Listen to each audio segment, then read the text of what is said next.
Good morning, this is the Eager Beaver Show. You are listening to a True North Eager Beaver Media Incorporated podcast.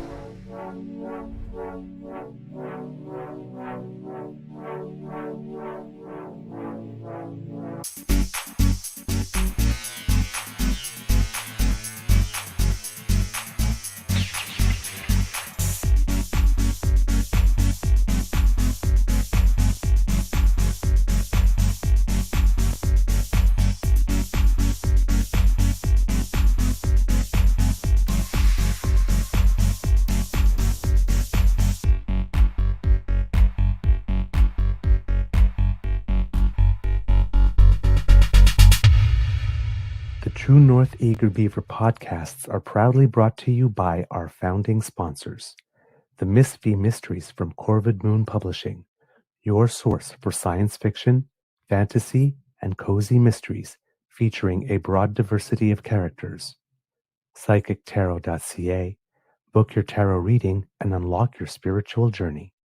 And the Pepper Master, hot pepper sauces made from farm-fresh ingredients to thrill your taste buds and expand your mind.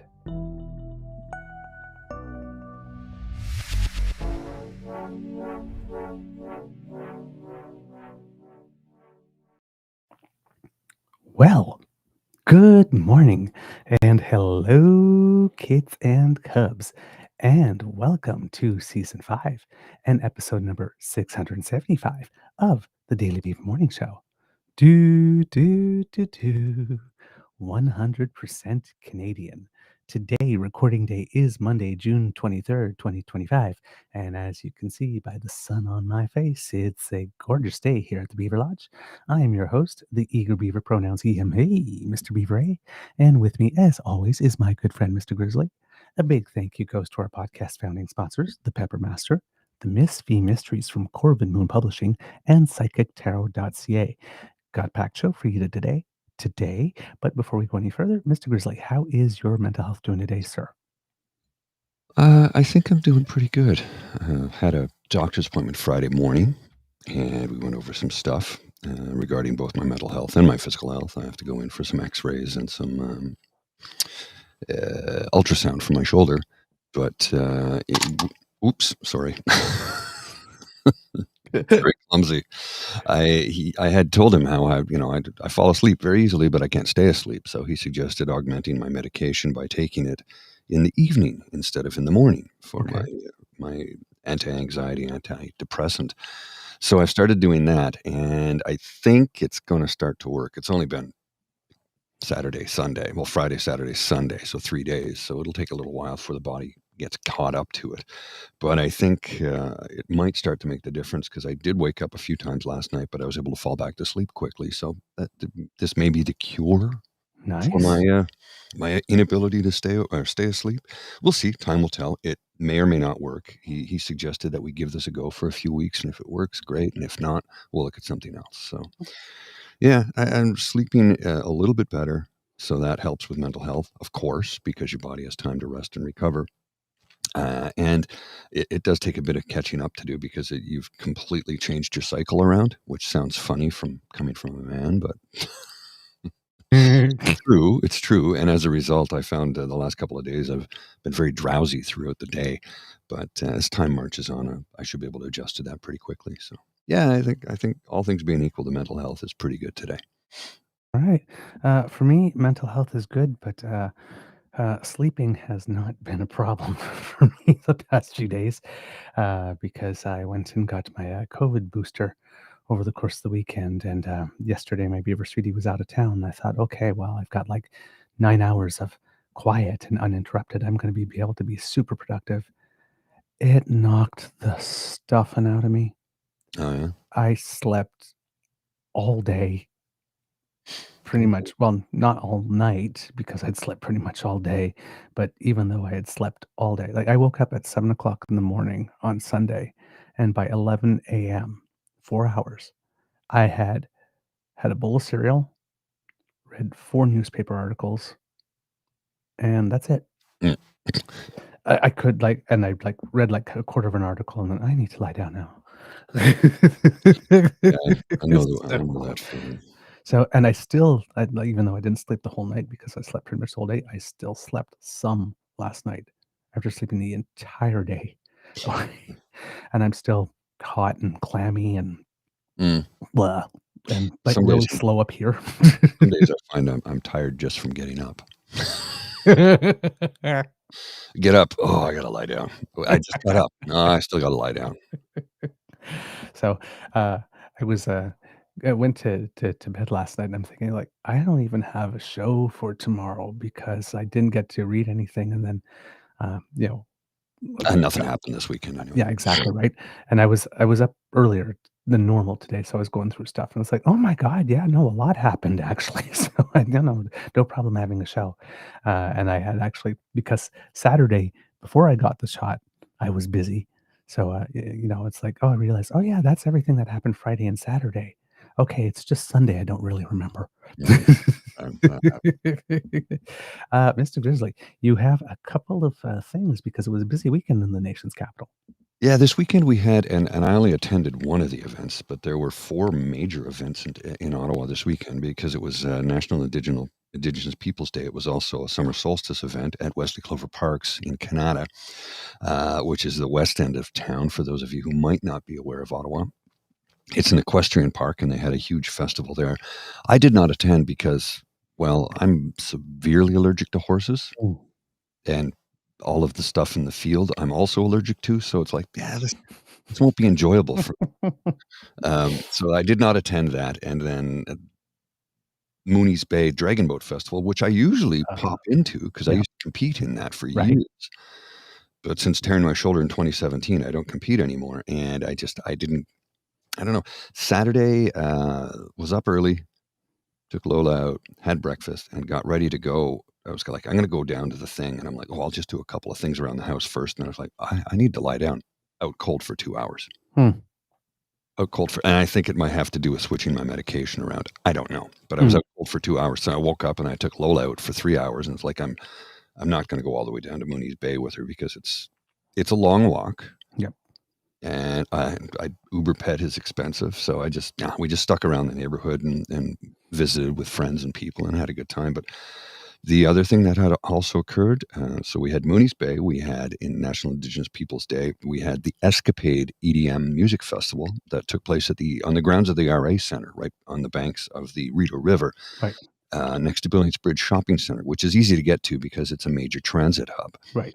So that took place, and of course, there were noise complaints galore, but they actually had a noise exemption.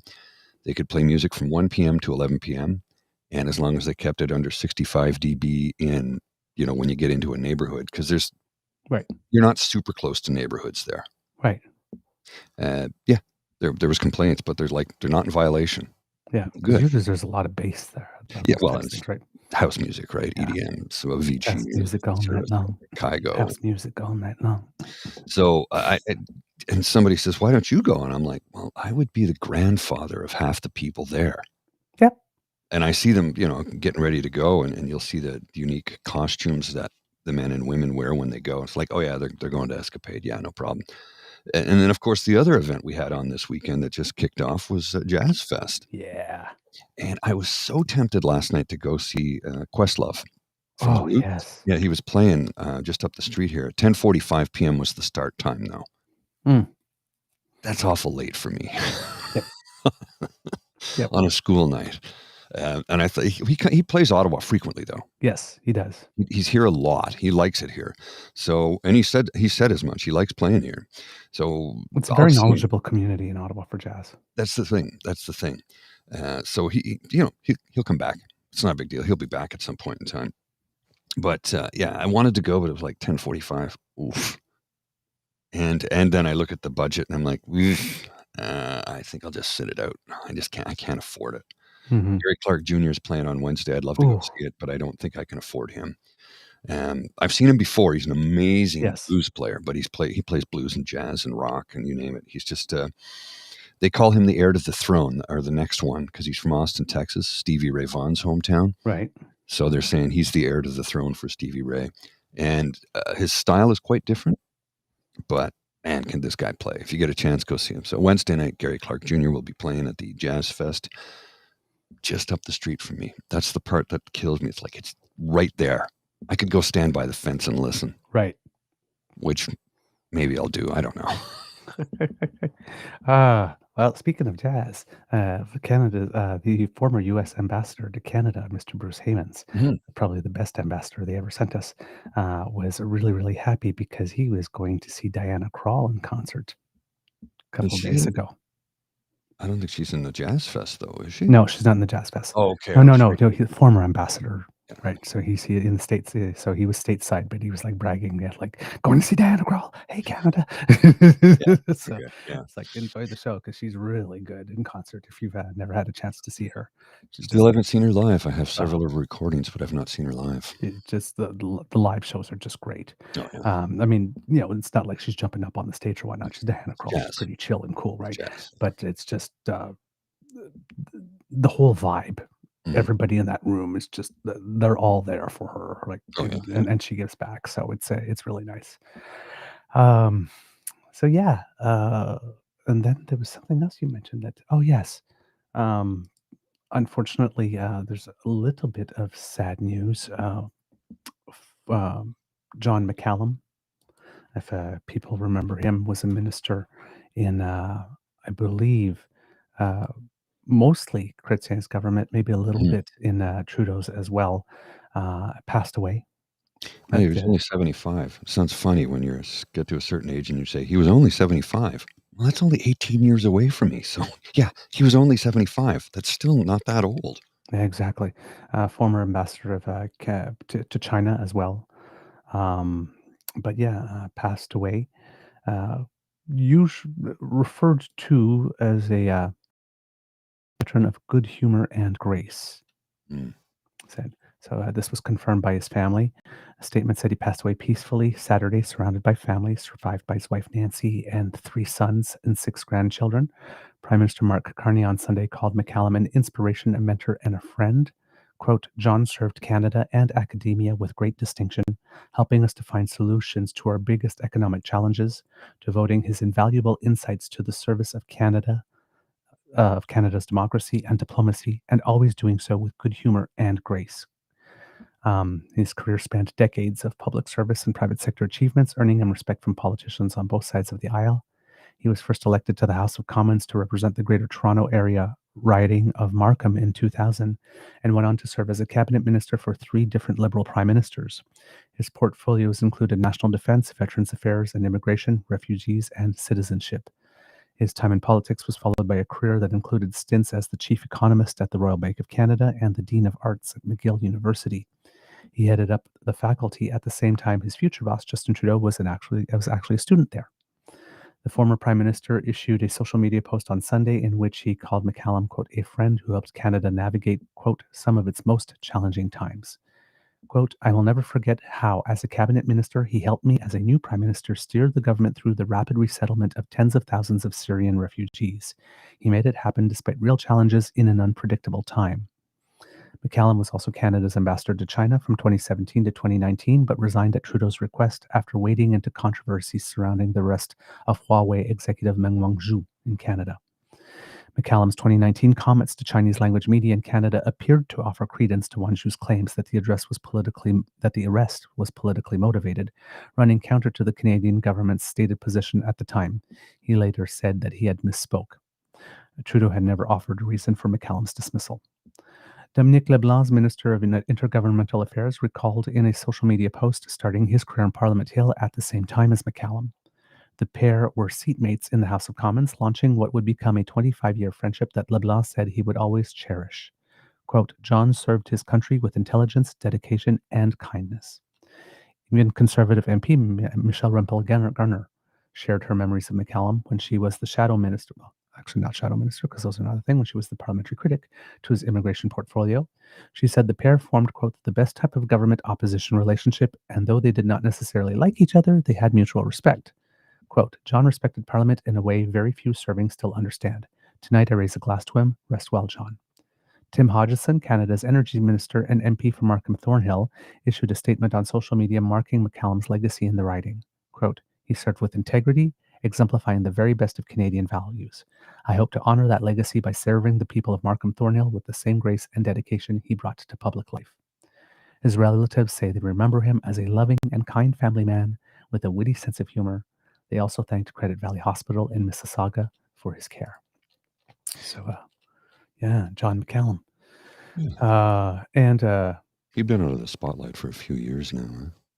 yes, yeah, since about since about 2019 in a way, but I mean, I think he did go to the Royal Bank afterwards, and so was, still on a business television and stuff like that uh, during the time. Afterwards, got a image here of him for those who do not remember him in here, John McCallum. Oh, And in other sad news, just crossed our feed before going live, according to Merritt Stiles, who's the leader of the Ontario NDP. Quote, yesterday, our deputy leader, Saul Mamakwa's beloved wife, Pearl Mamakwa, suddenly passed away. I'm heartbroken to share this tragic news. Our hearts are with Saul, his children and grandchildren, and the community that is shaken by this unexpected loss. On behalf of the Ontario NDP, Saul's colleagues, and friends in our caucus, I'm extending my deepest condolences to Saul and his loved ones. May she rest in peace. So there's never a good time for a loved one to pass, but they're particularly bad times. And as Saul Mamakwa is leading the charge against Bill 5. which has been pushed through. Yeah, and at some personal cost. Mm-hmm. And he got ejected from the legislature at one point for essentially insinuating that Doug Ford was lying about caring for Indigenous people. And a couple of days ago, we heard that rant from him. Yeah. And then him swallowing himself whole. And he's got a statement out for National Indigenous Peoples Day out there where he's, saying a whole bunch of, saying technically the right things, but people wondering, but we just heard you a couple of days ago. And on that one, we showed the apology, and Doug Ford saying that it was passionate. I said it because I'm passionate. That wasn't passion. No, that was Kitty. That was your ugly on the inside popping out. Yeah, he's cried his alligator tears before. Yeah, because you don't get that passionate when Therm comes to you cap in hand. Do you? Yeah. Just saying. And he's given him, almost 500 million? Yeah, and everybody else Walmart and everybody else that has come along. So, it's not that Doug has corporate welfare, though, is completely acceptable in white collar Canada. Yes, it's not that Doug Ford has an issue with people coming to him cap in hand. Yeah, right. Just depends, I guess, on. Didn't he just spend $16 million? No, how much money did he spend? $32 million? Well, how much was it he spent to give us all a $200 bribe? That's a lot of money. Yeah. So, yeah. So yes, Mr. Mamakwa, he's dealing with a lot. Then when having to speak for the community, and then this happening. So our hearts go out to him and his family as well, and of course to the family and friends of Mr. McCallum and all those who loved him. So yeah, a little bit of sad news. All right, kits and cubs. On with the show. A lot is happening, and the big thing that happened over the course of the weekend, or just prior to the weekend, is that Bill C5 did clear the House, and it is going to go to the Senate. Which we have to rally the Senate and say, hey, put in more amendments. Indeed. But so we'll talk about that. But several of them have been addressed too, as I understand. The ones that we found that we had issue with, a lot of those have been at the committee. Apparently, they addressed a lot of those, but to what degree, I'm not entirely sure. Yeah, exactly. So we'll get into that. But the Prime Minister, just so people know, it's going to be a busy week as well, even though because C5 happened and the House rose as well. Right. So the Senate is still in action, but the House has risen. But it doesn't mean that the work stops, because Prime Minister Mark Carney is touched down in Brussels on Sunday afternoon, and he's there um, for a meeting for the Canadian and Europe uh, Canadian European Summit. I'm sorry, Relationship. my brain's a little slow, kids and cubs, so you'll have to bear with me today. It's a Uh, European Union summit here. yeah, He'll meet with EU presidents to deepen the Canada-EU relationship across all sectors, including diversifying trade and commerce, defending rules-based trade, and bolstering security and defense partnerships. So he's doing the important work that needs to be done with our European counterparts, who we are now having much more closer relationships with and trade deals with, and we're just. We always had, I think, oddly enough, I think we always had more in common with our European partners than yes, we have with our Americans. They just happen to be on our doorstep, so that was easier to trade with them. But right. culturally speaking and social program speaking, we have a lot more in common with our European counterparts. As simple as that. Indeed. So he will be expected to sign a security and defense partnership pact, so the ReArm Europe Pact, that a senior EU official described as, quote, among the most wide-ranging agreements with a third country Europe has ever reached.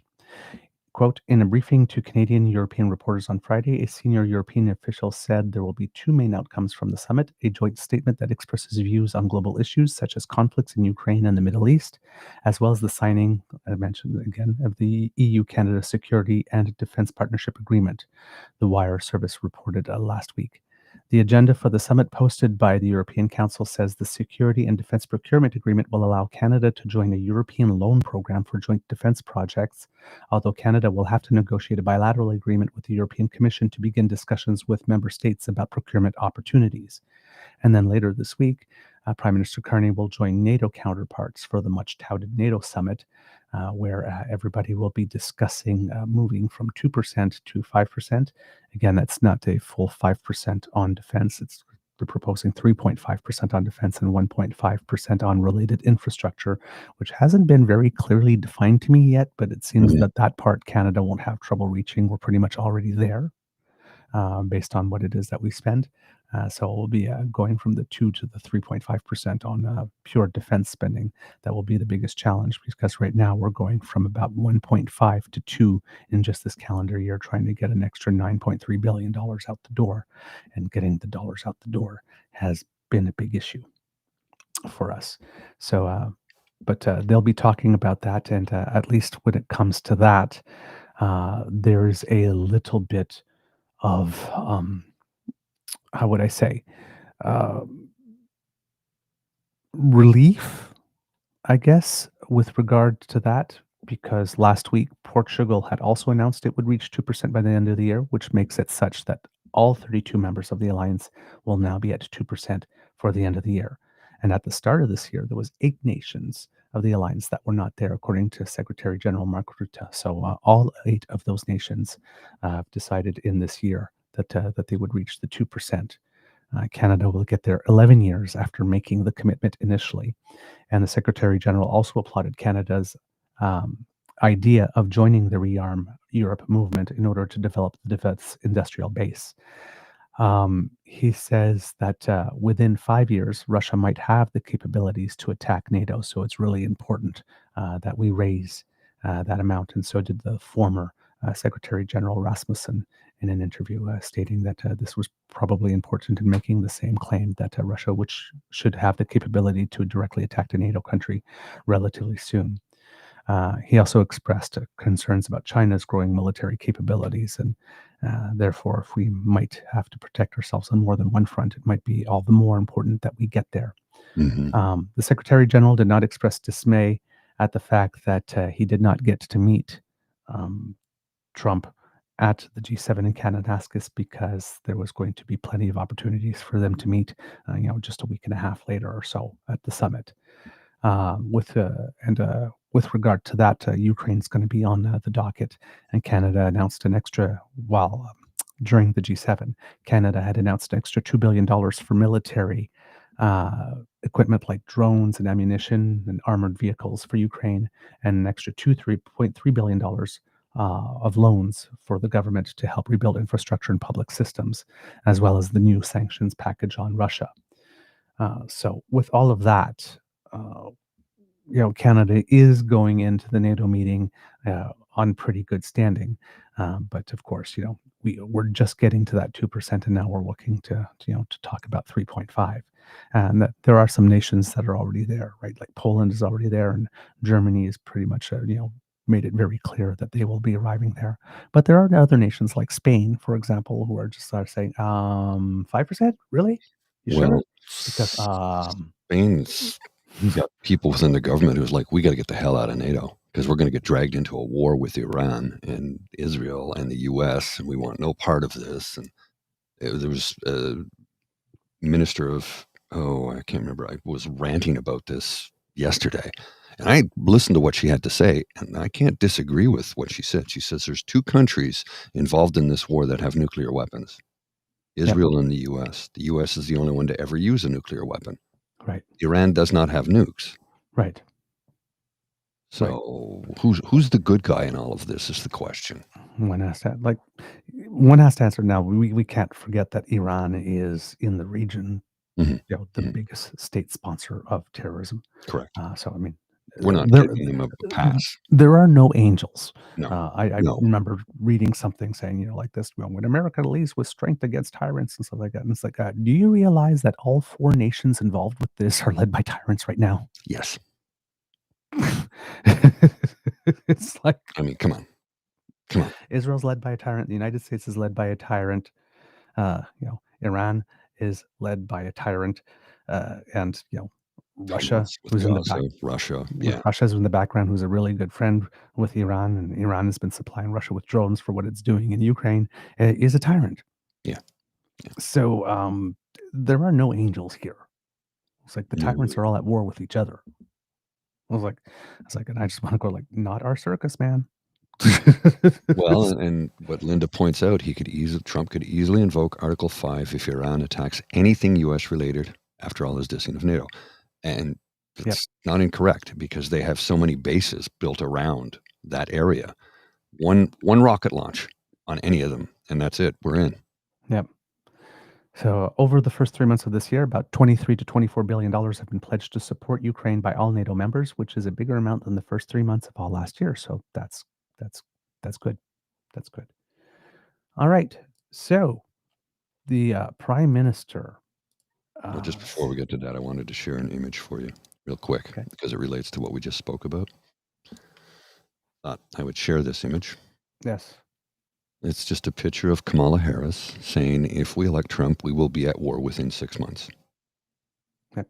People were saying the same about her as well. And, guess what? Trump, ever the overachiever, did it in 5. Yeah.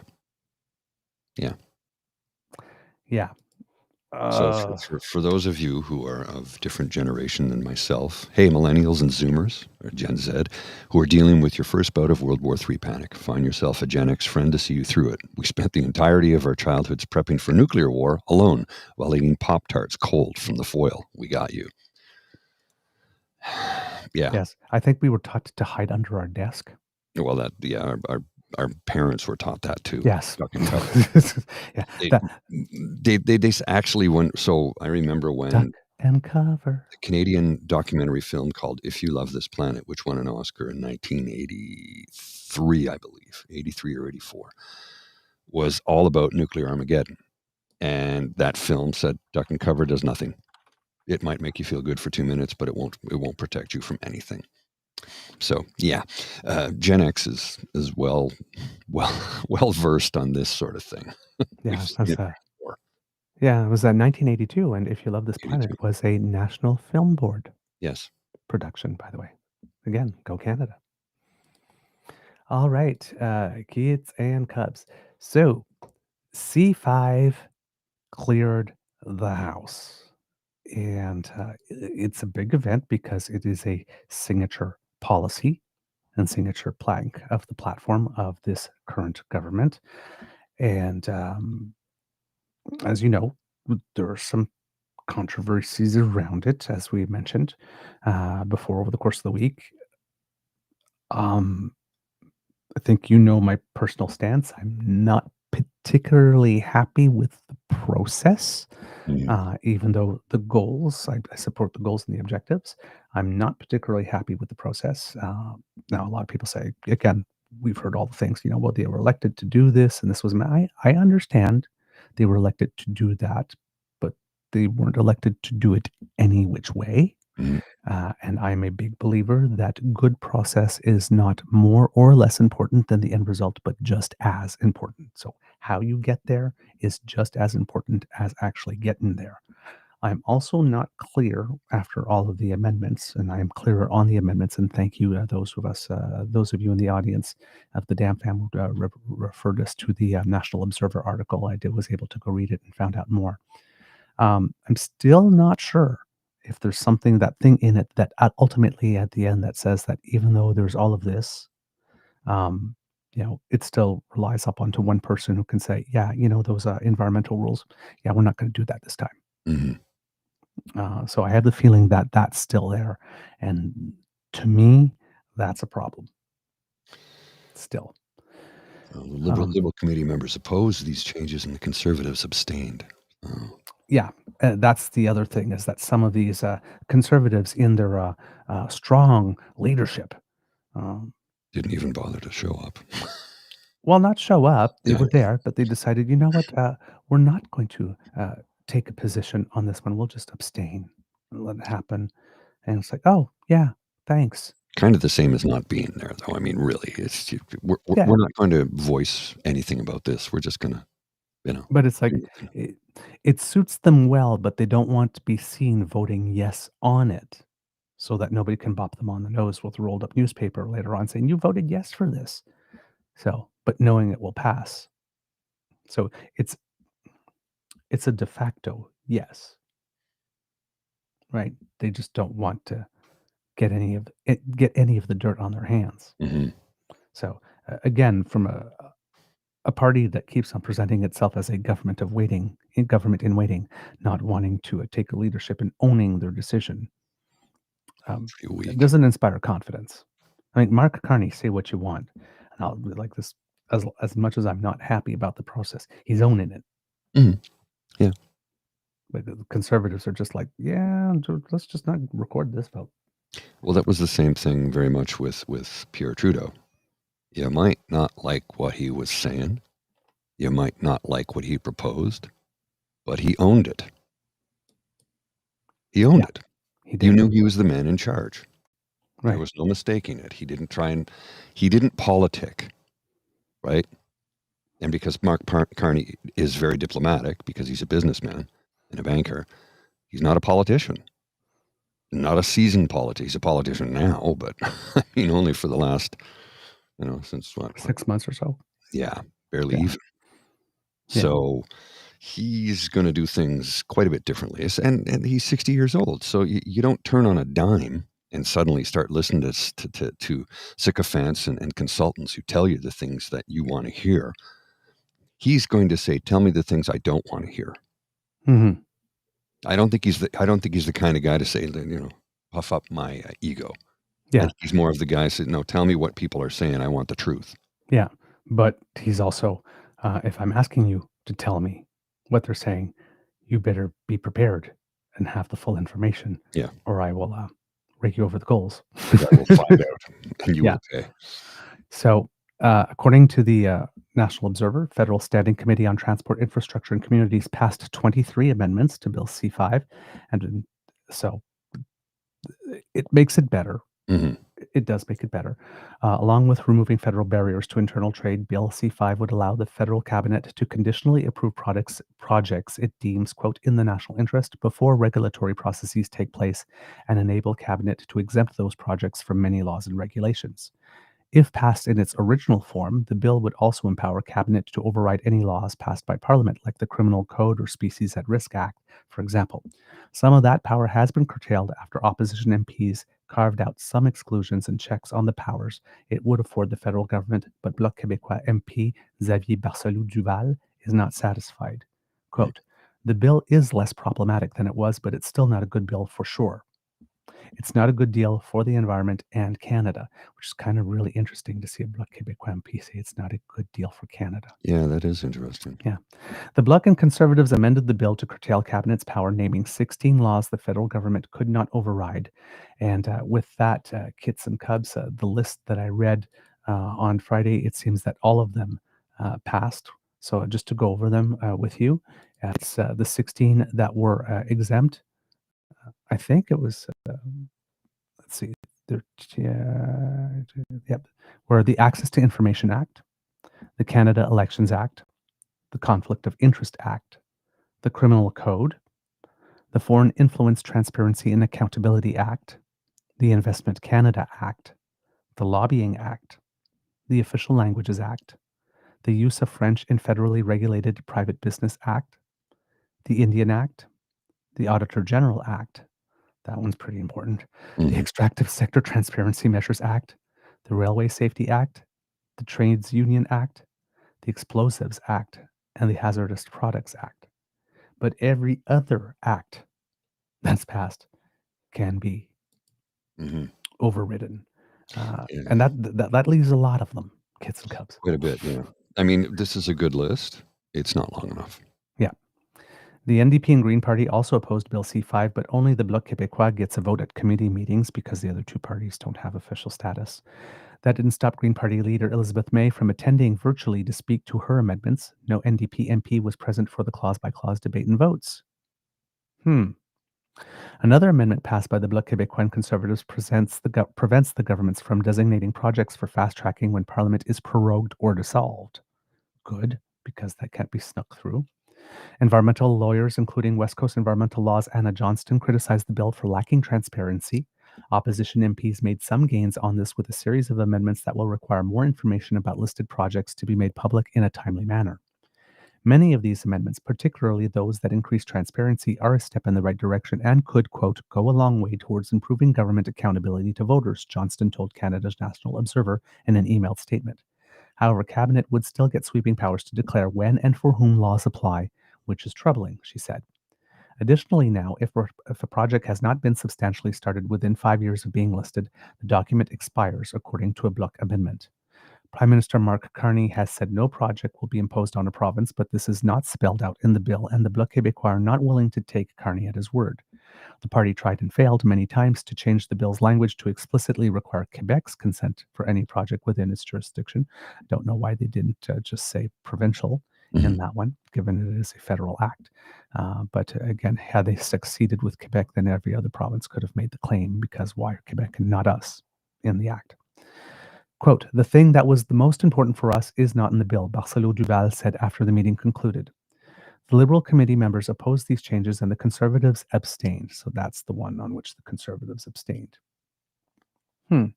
Liberal MP Will Greaves told Canada's National Observer the amendment is unnecessary because provincial jurisdiction is in the Constitution. Quote, any law that we pass is subject to the Constitution and the province's jurisdictions are the starting point. They don't need to be written into the bill expressly. And the Indigenous community had the same thing concerned with regard to UNDRIP. Why was UNDRIP not in there? It says, well, UNDRIP is already, the law of the land. It says, yes, but it's only in the preamble. It's not in the text of the bill. And UNDRIP was not on. Well, I was just going to say it's the United Nations Declaration for the Rights of Indigenous Peoples, just for those of you who might not know what the acronym meant. Yeah. And UNDRIP is whatever act that made UNDRIP the law of the land here is not one of those 16 acts that are exempted. So I can understand the concern there. But with this one, because it's way up in the Constitution, yes, technically, legally, it would have been redundant. But I've never understood not including something in an act just because it's redundant, if it will give people peace of mind. Just give people peace of mind. The 8-hour committee meeting on Wednesday evening was marked by friendly exchanges, jokes, and laughter between Liberal Bloc Québécois and Conservative MPs, despite the Bloc Québécois' vehement opposition to the proposed legislation. The rare instances of unanimity resulted in smatterings of applause and cheers, with Conservative MP Shannon Stubbs exclaiming, I'm so used to fighting and losing. Well, usually it's because you bring stupid amendments and stupid amendments lose. So, But there were tense exchanges as well, particularly between Bloc Québécois MP Xavier Barcelou-Duval and Intergovernmental Affairs Minister Dominique Leblanc, who testified for 2 hours alongside Transport and Internal Trade Minister Chrystia Freeland and newly elected Liberal MP and Minister of Crown Indigenous Relations Rebecca Alty. Barcelou-Duval compared the sweeping powers in Bill C-5 to a, quote, disguised version of the Emergencies Act and suggested the federal government is taking advantage of the trade war with U.S. President Donald Trump to grant itself extreme powers. Leblanc balked at the comparison to the Emergencies Act and said the current situation is urgent from an economic standpoint. Through much interruption and back and forth, Barcelou-Duval fired back, quote, "We don't know that you will act in our best interest." And that's the whole point. Again, it's a trust me bill. The CPC and BQ voted in favor of an NDP amendment to add language about good-paying unionized jobs to the preamble as well. So while the NDP did include an amendment, they didn't actually show up to watch like this because they don't have to vote. But Elizabeth May did, but they didn't. Interesting. And there's 7 of them and only 1 of her. Wow. Just saying. Elizabeth May did try to get the Species at Risk Act included as one of the ones that were exempted, but that did not happen, and I'm sure that did not happen with the help of the Conservatives. I would have a feeling. Also, like stuff like the Navigable Waterways Act and all that kind of stuff. So there were a lot of environmental acts. None of them are included at all in this. And again, the Navigable Waters Act would be certainly one that the Conservatives would have had no problem, putting on the chopping block, so to speak, because that's one of the ones that they gutted like crazy when they were trying to get TMX built. And I kept on wondering why Prime Minister Trudeau never never fixed that one. He just left it the way that the Conservatives left it when they were done. But yes, they tried to change what we defined, what the definition of a navigable waterway is, in order to make it easier to get that pipeline built. And still, with all of that, and having a Conservative government in Alberta and a Conservative government in Saskatchewan, they couldn't get 1 single inch done. And they're still talking like it's never happened under Trudeau. Yeah, which is ridiculous because we know the truth. Well, I mean, you can't have Danielle Smith bragging about, oh my God, we're making so much money. Look how great we are, if you don't acknowledge it actually exists. Well, and the money you're making is shared amongst a few people. It's not. Come on. I mean, yeah, there's some people making a lot of money. Some people making scads of money. Oh, and right now I'd suggest if you can invest in oil. Yeah. Because it's about to go through the roof. Yeah, probably. With the Strait of Hormuz being blockaded, by Iran, which will slow trade down next to nothing. So yeah, now's a good time to buy oil if you can. Yeah, and probably defense stocks too, but don't take any trading advice from us. Well, I would suggest oil stocks and gold stocks if you can. Those are usually the solid things at a time like this. Yeah. I don't have the money to do it, so I won't be able to, but just... So with regard to the Senate, it's on pause. There's a 2-day pause for Saint Jean-Baptiste Day because, they're not coming today, and then tomorrow will be Saint Jean-Baptiste Day itself. So along with being a statutory holiday in Quebec, it's also an optional day off for federal public servants in the province. So the upper house will start going through the fine print of the amendment bill on Wednesday. Although the legislation underwent a significant rewrite during its 2-day stint before the House Transport Committee, serious concerns over both the scope and application remain, particularly although by no means exclusively among Indigenous and First Nations communities, many of which are all but guaranteed to be raised during the final phase of its express trip through Parliament. In fact, senators have already clocked in a few days examining the bill during a series of extended committee-style sessions, with key ministers, senior officials, and expert witnesses on the floor of the chamber last week, clearing the way for it to begin third reading as early as later that same day. As per the order adopted by the Senate earlier this month, all votes required to dispose of the bill must be held by Friday afternoon at the latest, at which point it will be added to the queue to be signed into law. Also expected to secure royal sign-off before parliamentary business wraps up this September. The main and supplementary estimates, both of which are currently before the Senate National Finance Committee, and Bloc Québécois leaders Yves-François Blanchet's backbench proposal to prevent any future federal government from putting Canada's supply management system on the table during free trade negotiations. It seems that did pass the House. Bill C5 and Bill C6 and Bill C7, if I believe, if I remember correctly, did pass the House. And those 6 and 7 are the main estimates and stuff like that. 6 is the main estimates, I believe. But bills C2 and C4, which were causing a big problem, the Borders Bill and all those did not pass the House in this session. So they'll be back in September, which means that there's a lot of time over the summer, if someone wants to consult on those and to make it better. Mm-hmm. At least the estimates themselves have been passed, and those are the things that some conservative MPs have been saying. Can you believe, not knowing what you're voting for? And it's like, well, you knew what those things were because most of those were, determined before Parliament was going to rise. Before Parliament was prorogued, Mm-hmm. because those estimates would have had to been normally passed before the end of the year.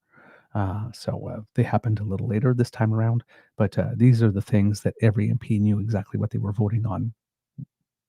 Voting to pass the GST cut on homes, the 1% tax cut, and to the formal cancellation of the consumer climate price that also did pass. That was one of the bills that passed.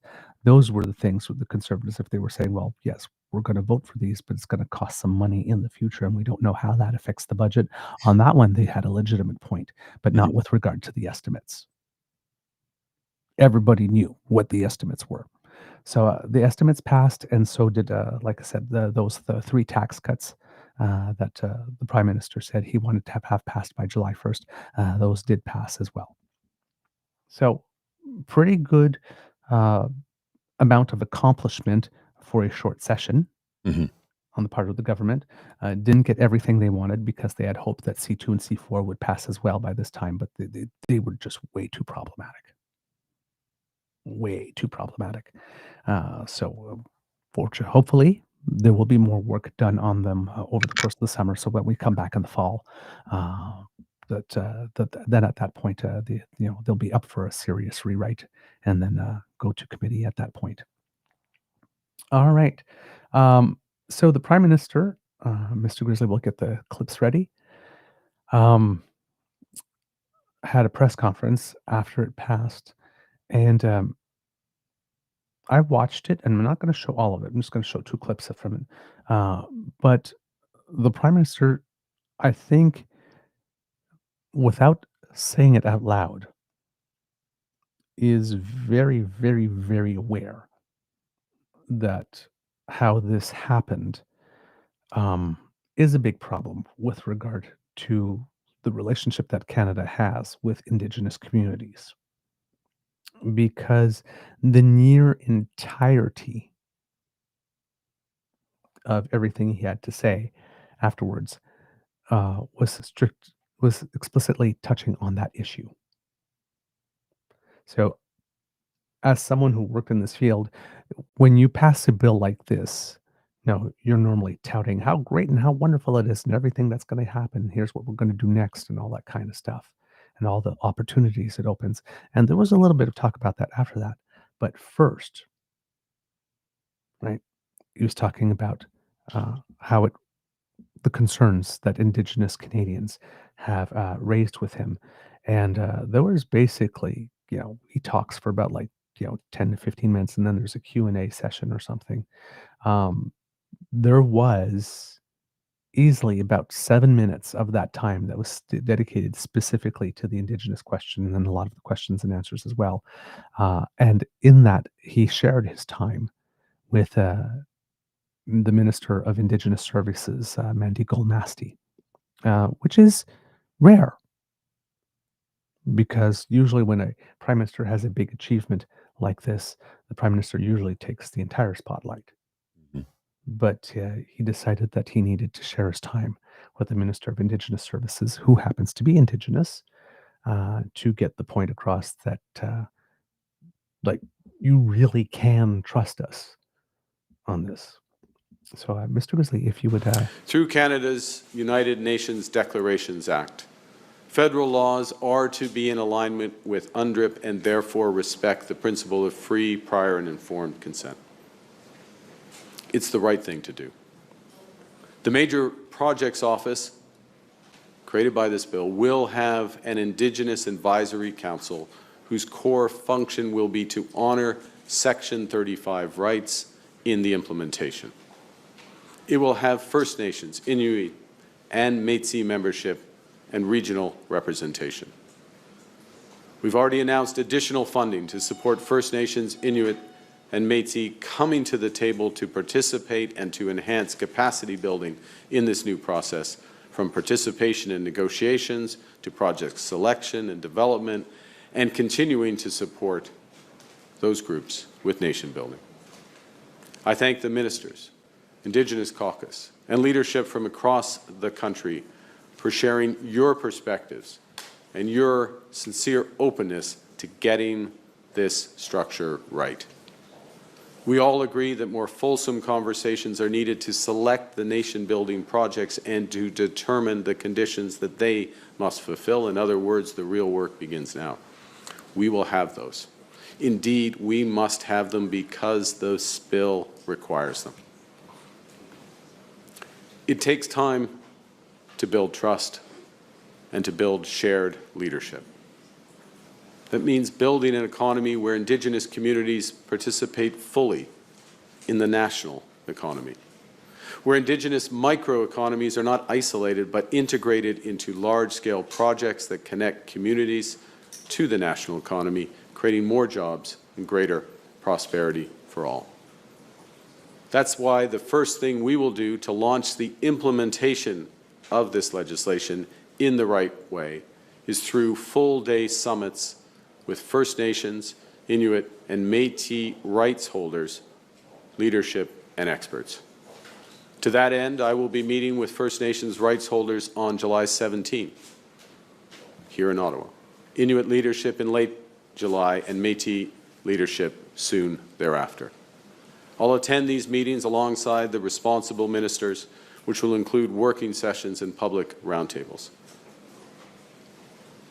Les Premières Nations et Whoops, the thing went on. So then in French, the Prime Minister goes on to say in the notes, sorry, my flow here, say in the notes in French that dealing with Indigenous communities is important because they know the best path to follow for their future, for the future of their communities, and what a meaningful consultation means for their lands. It's important to me, him as the Prime Minister, he says. So I'm quoting him. So when I say me, I'm not talking about me personally here. It's important to me that to hear the right holders' concerns about their rights and their ambitions. To do so, we will have profound discussions. Minister Leblanc, Freeland, Galmasti, Alti, Hodgson, and others, as well as public service officials, will ensure that continued open and honest discussion between rights holders and the federal government will take place. So that's there. You'll notice that he mentioned those 3 one-days of consultations. I'm not convinced that 3 one-day consultation, even though it's at high level and all that kind of stuff, will be enough. I mean, there are 643 First Nations community alone across Canada. Now, if you put in the context that he says that, that all the ministers, the public service officials will ensure that there's continued open and honest discussion between rights holders and the government all throughout, because then maybe it's more those one day coupled with that are enough. But it just seems to me that, hi, First Nations communities, all 634 of you, you have one day. Yeah. Seems to be a little bit of lip service. Yeah. So these sort of consultation dates were not necessarily announced before this was happening. This has sort of come after. So There's some damage control. It's Mhm. not being presented as damage control. You'll see that the framing is like this is inherent to the bill, and it was in the bill all along, and here's how we're following up to. But those consultations were not announced before the bill. So, Yeah. and there's a philosophical point here that you can see from two sides, right? Um, if they really are full partners, you consult them about how they want to be consulted. So they should have been in way before. The other way you can see it is if we truly are talking about nation to nation, then the nation of Canada met with itself to determine what they're going to do and what they're going to present. And now they're saying, this is what we want to present to you, other nations. How do you respond? Right? Because if when we're dealing with other countries, we don't always invite them to the table when we're drafting something. We draft something, then we present it. Right? And then we get reaction, make adjustments. So it depends how you look at it from a nation to nation perspective. Right? If if we're treating them like other countries, then it might be natural that we didn't involve them earlier. But they are other nations within ours in a weird way because they are mentioned in our Constitution. So in that sense, you could say, well, why weren't they at that meeting in Kananaskis when provinces were presenting projects? Why wasn't there someone from the First Nations, from the Inuit, and from the Métis communities presenting their projects that they would like to have on the list? You can make a case for both. Mhm. But it seems that in this case, from those who are from the Indigenous communities who are sort of opposed, maybe having been at that table in Kananaskis might have avoided some of this that's going on now. Entirely possible. It's about when you bring people in, right? Mhm. All right, so the Prime Minister had a little more. Yeah, just a sec here. I'll bring it right up.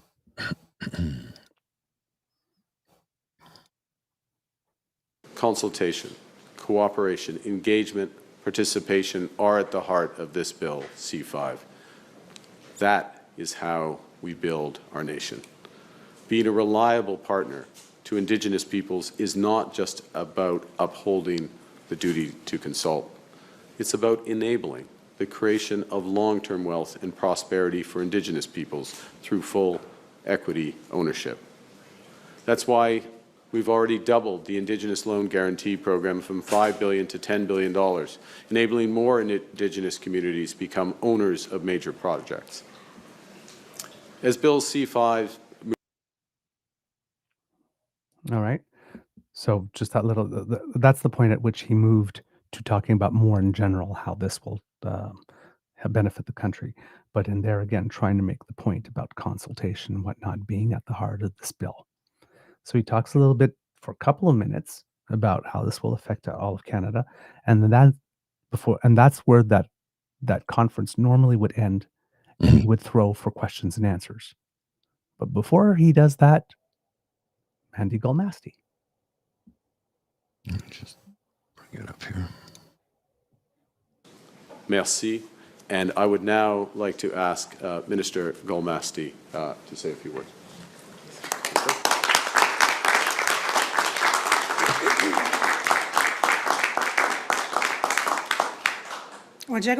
Bon après-midi, tout le monde. Hello. As the first Indigenous Minister of Indigenous Services, every day I work in partnership with Indigenous leaders to build strong and sustainable communities. Every facet of Indigenous communities are interconnected, from health to education to social wellness and to physical infrastructure. The prosperity of Indigenous communities is intertwined with the ability to ensure capacity building as part of investments and projects like those that are in the One Canadian Economy Bill, and that it will be made possible. Indigenous peoples belong and are in the rooms and at the tables where discussions happen and decisions are made. As part of this government, I know the importance of a relationship, and the Prime Minister has made it part of a critical path forward. Indigenous participation is essential and an important part of the fastest growing G7 country in the world. Ensuring that government moves forward includes upholding Indigenous peoples as part of it in their rightful place by determining it for themselves. Je suis la Okay. Then she goes into French, saying, I'm the first Indigenous Minister of Indigenous Services, guided by the history of knowledge of Indigenous leaders who have preceded me. I'm working to ensure their voices and concerns are heard at the highest level of government. As a member of the Indigenous Caucus, I'm working directly on this to work for the prosperity of all of Canada. I'm grateful to work next to my Indigenous colleagues across the country. Since the beginning, Prime Minister Carney has opened dialogue with us to ensure that we can share our knowledge and pursue the right path. And then she finishes up a little bit at 13:48. Mr. Grizzly, I'm sorry I didn't complete the timestamp on that one in the notes. constitutional duty to consult, to engage nation to nation, and to serve Indigenous communities across Canada. We are advancing our shared priorities of social, cultural, environmental, and economic progress as we move forward on this path together with true reconciliation, because this is what Indigenous peoples want, and this is what Indigenous people, most importantly, deserve. Thank you. Miigwech, merci. So interesting that so much time in that press availability before questions and answers were afforded to that, and again that the Prime Minister shared the stage with the Minister of Indigenous Services. So, like I said, if there was a blind spot going in, he's clearly aware of it now. Yeah. He'd been told. Because this doesn't usually happen. Well, and again, like I said, because he is not a politician, because he is a banker, a businessman, an international businessman, I think, and I could be way out in left field and completely wrong on this, but I think he appreciates the non-politics when it comes to this. People giving him the straight goods. This is what a business leader wants. It's the straight goods. Politicians should want that too. Handlers oftentimes prevent that from ever happening. It's not the way with him. Will it continue to be this way? I certainly hope so. Mm-hmm. I certainly hope so. And the way they're doing this, though, is the way it should be done. Unlike throwing rocks at somebody while they're campaigning or approaching them on a beach when they're on holiday with their family. This is how you're supposed to do it. Say it to their face, publicly, politely, diplomatically. Yeah. Now, the bill itself, when it was voted on, was divided into two to have two votes on it, which was interesting because people had been asking for the bill to be split the entire time for the negotiating and the amendment clause, past the first one, the one that has, the removing the trade barriers and all that kind of stuff, we're good with that. And, and let's take more time to work on the second part. Right? And there was no agreement for that, but there was an agreement for the other one. So for the portion that only had to do with free trade and labor mobility, that passed 335 yeas, 1 nay, Wow. and 2 votes that were paired. At the other one, however, with regard to the powers that the government was giving itself, was 306 yea, 31 nay, and 2 votes were paired in that one. So there were 30 more MPs that were voted against it, the second part of the act, than the first part. But because, of course, the Conservatives were going to vote in lockstep along with the federal government, there was nothing at risk by splitting it into 2 votes, really. It just allowed MPs to express their full thought on both sections of the act, which I guess is a good thing. But I mean, at the end of the day, ultimately insignificant Mhm. in terms of how it affects the passage of the bill. So yes, like I said, it's going to the Senate now, and there is one senator that we mentioned before who does have an amendment that they are going to propose in order to make it such that they'll get to discuss a few more things, and maybe that will that will give them a little more time. Now, of course, the Senate is uh, not primarily, I won't say liberal, because the Senate is not divided into parties. There's the Conservative Party that still has not fully accepted that the Senate has changed, and there is one Conservative caucus, a small one. But given that most of the appointees to the Senate have been appointed by liberal prime ministers, there's probably not that great a chance um, that it will be stalled, unfortunately. Mhm. But again, if the Senate would like to be relevant and show that it can do the things that the House will not do, it could very well. At this point, you know, there's a lot of people in the nation that would not be sad at all if they proposed an amendment and that it would have to go back to the House to be voted on in September, giving the summer to fix whatever's left that's wrong with the second part of the act. But given that the House already had the confidence to rise, I would interpret that as the Prime Minister being very, very certain that it is going to pass the Senate by Friday. Mhm. Or else they probably would have stayed there to get the amendment and then do whatever they needed to do and then send it back to the Senate before the end of the summer. So that's a bit of a telegraphing. It's nobody said it explicitly, but given that the House has risen, one could assume that the government made sure that they counted the votes in the Senate before doing that and had very, very good confidence that it was not going to be stalled or delayed. Yeah. Yeah. Just yeah, or else it was sort of like walking in chin up, ass out, right? Mhm. Mhm. Okay, we passed it. That's all we got to do. Do. What? You passed an amendment? Crap. We have to wait till September. Yeah. Right. And again, doing things at a speed faster than we've ever done before. Well, that would kind of Mhm. put a needle scratch in that record, right? That A little narrative. bit. A little bit.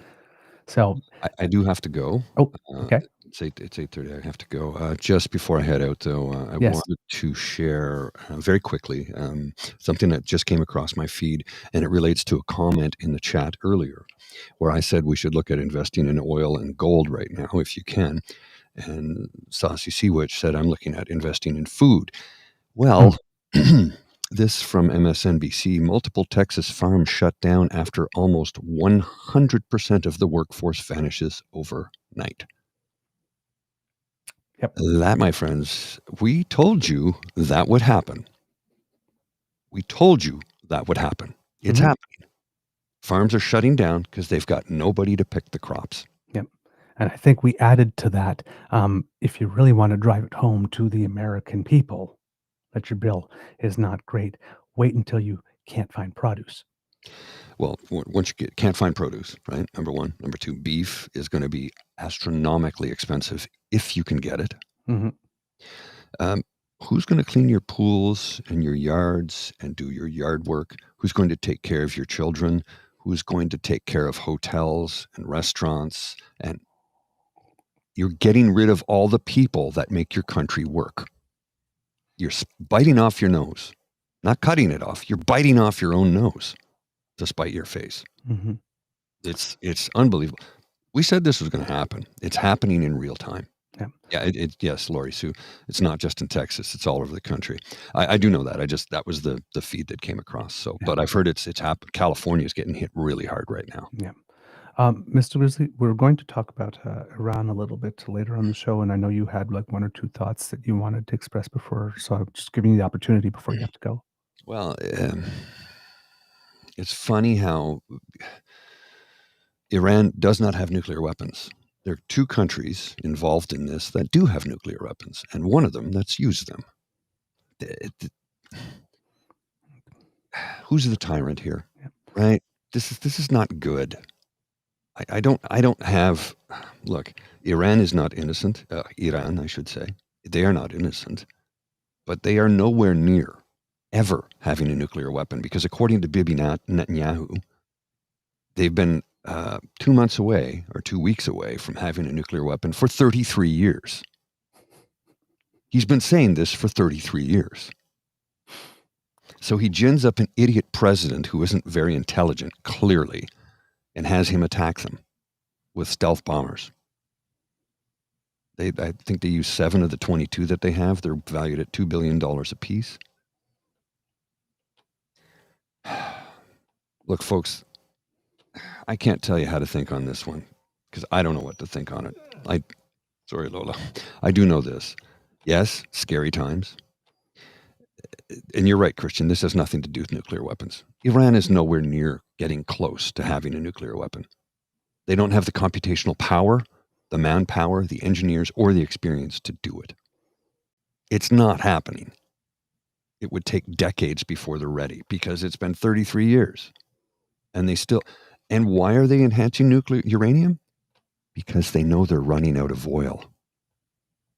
They're looking to power the European Union and Southeast Asia with nuclear power. And they're trying to lead the way.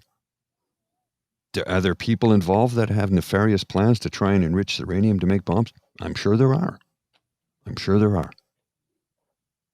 But what's taking place right now, today, what happened over the weekend, this is the start of World War III. Because the minute Iran places an attack on the U.S., and they have said they're going to do it, because they have sleeper cells throughout the U.S., the minute that happens, they invoke Article 5 of NATO, and guess what? We're drawn into it as well. So this is World War III. It's just starting. Not a happy way to end my part of the show today, but I got to be real about it. It's upsetting.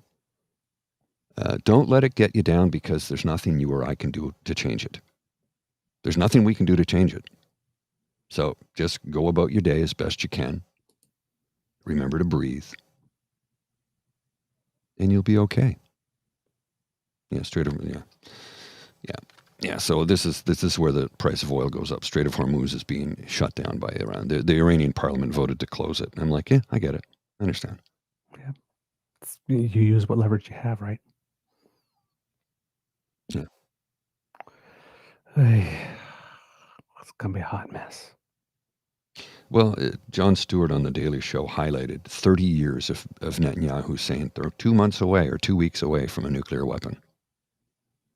And it was like literally going back to the early 90s. Yep.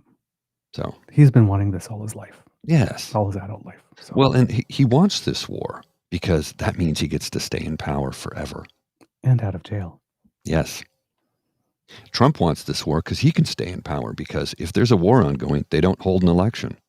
Elections are suspended. It's in their constitution. So anyway, folks, I do have to go. I have a very anxious puppy by my side here who needs to go out. Indeed. Everybody take care. I will see you again real soon. All right. Bye. We have a kit on the cover here with some updates here. The U.S. Embassy in Qatar is advising all American citizens to remain sheltered in place until further notice. It's going to... this is not good in any way, shape, or form. You have to have been living under a rock by now to have not noticed that the President of the United States decided to get the United States of America directly involved in what's going on between Iran and Israel. Wondering, is there any country that borders Israel that Israel has not attacked over the last little bit? That Netanyahu hasn't attacked over the last little bit. I have to say Netanyahu because I really have to distinguish between the country of Israel and the Israeli people and the actual guy in charge at the moment. And everybody has in the government with him that is pushing him to go to even more extreme lengths. But yes, the United States was at first assisting Israel in defending itself. I keep on noticing that everybody says Israel has a right to defend itself, but nobody's saying that Iran has a right to defend itself, which is kind of interesting. And what Mr. Grizzly was saying about two of the nations having nuclear weapons, again, if you include Russia as a backer of Iran, well, then that makes three, right? Trump had an address after they did that, and he said, a short time ago, the U.S. military carried out massive precision strikes on the three key nuclear facilities in the Iranian regime, Fordow, Natanz, and Sahan. Everybody heard those names for years as they built this horribly destructive enterprise. Our objective was the destruction of Iran's nuclear enrichment capacity and a stop to the nuclear threat posed by the world's #1 state sponsor of terror. Tonight, I can report to the world that the strikes were a spectacular military success. Iran's key nuclear enrichment facilities have been completely and totally obliterated. Iran, the bully of the Middle East, must now make peace. I would like a fact check on that last sentence, that last paragraph, because I am not sure how the United States is able to determine that nuclear facilities and stuff, some of which might be very, very deep underground, have actually been reached without them actually having boots on the ground to go and check. So to declare it a spectacular military success and to say that the facilities have been completely and totally obliterated, I would not take that one to the bank right now, kids and cubs, at all. Professor Tim Snyder, the person who wrote the book on tyranny, who was teaching at a U.S. university until he saw all of this stuff happening and then came to Canada to be a teacher at the University of Toronto, professor at the University of Toronto, I should say, with the Monk School, said that there's 5 things to remember about war. And you can also transpose these, with some slight modification to the field of natural disasters and like big crimes like a manhunt or stuff like that when things happen. Like, for example, when they were looking for the man who assassinated, I can't remember now which one was this, who shot at the member of the legislature of Minnesota and his and her spouse. Again, I can't remember who's who. I'm so sorry, kids and cubs. My brain is a little not functioning at a great speed. So, but who shot at the representatives and their spouses and killing 2 of them. And we had a whole bunch of things about, he's a conservative, he was one of the liberal, whatnot. And we had all these competing narratives and nobody knew which one was right. So he has 5 things to remember about war.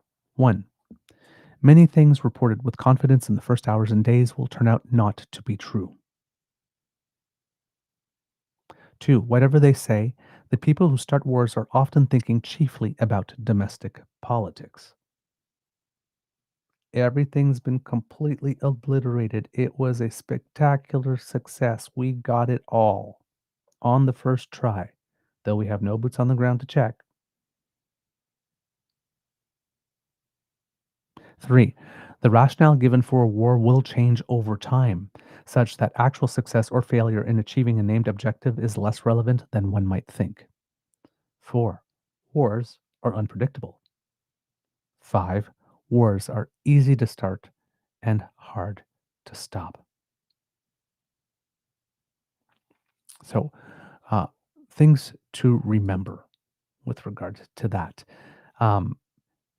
Never believe any claims made about wars or, you know, anything about the suspect or their motivations when there's a manhunt, or how bad a natural disaster was and who's affected, unless you have seen it validated by several reputable sources over the following 8 to 48 hours after the first time you hear the claim. That's generally a pretty good rule if you want some media literacy. There's going to be that first statement, everything was completely obliterated. Uh, let's see what's still being said 48 hours from then. Let's see how many people are confirming it, that it has indeed been obliterated. Because I have a feeling that is not. The story's going to change a lot between now and then. In Trump's address, he goes on to say a whole bunch of other stuff, but he's saying now Iran must make peace. If they do not, future attacks will be far greater and a lot easier. For 40 years, Iran has been saying death to America, death to Israel. They have been killing our people, blowing off their arms, blowing off legs with roadside bombs, blah, blah, blah.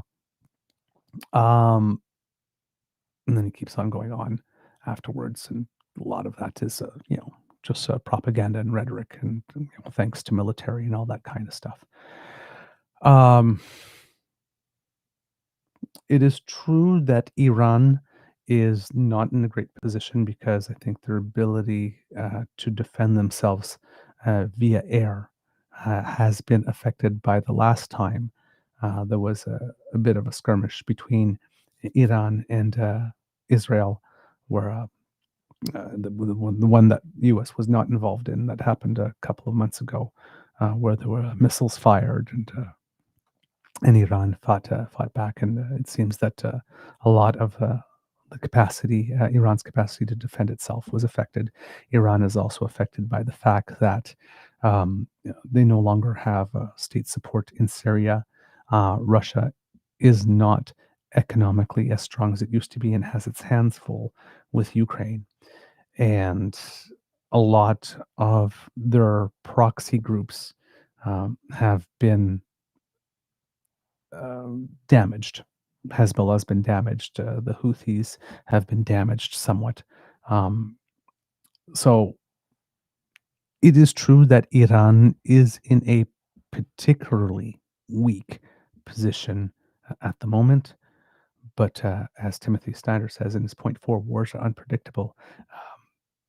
When someone is felt caged and cornered, it's not necessarily guaranteed that their first instinct will be to raise the white flag and surrender. Right? So there might be a lot to come yet. Now, with regard to this, there's a lot of people that are comparing this to what happened in Iraq some time ago under Bush and, Bush the second, I should say, in this case. And there's some jokes going on, some memes. No, this is totally different, right? This is the country that's name has an N in it, not a Q. So it's completely different. But basically, they're saying, hey, this country is on the verge of having a weapon of mass destruction, so we need to go in there. And, well, are they? Because according to sources, the vice president, the secretary of defense, and DNI advised against getting involved.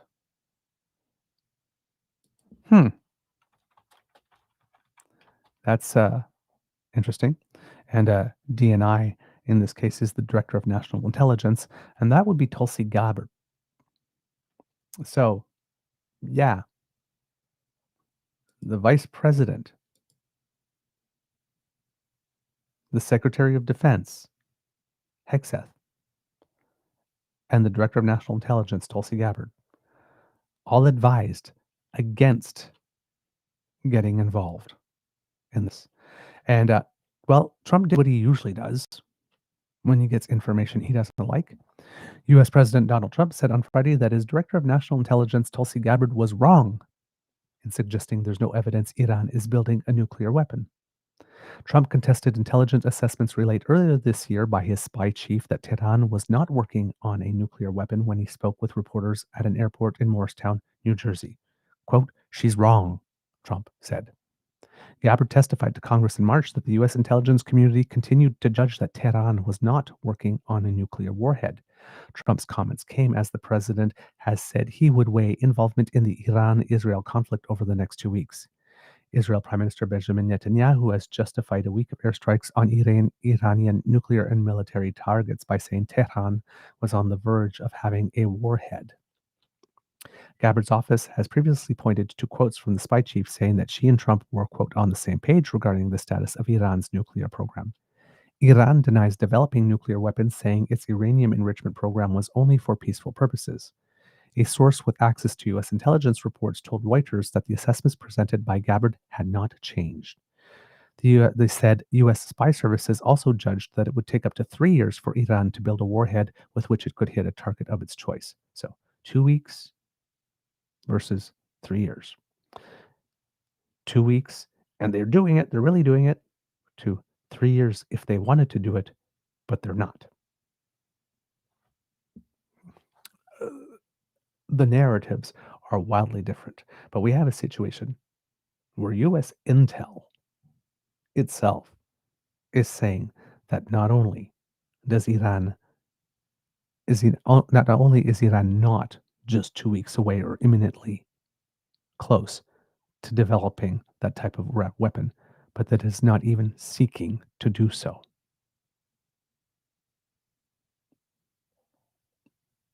And then Trump just dismisses it with the back of his hand, going, "They're wrong. I know better.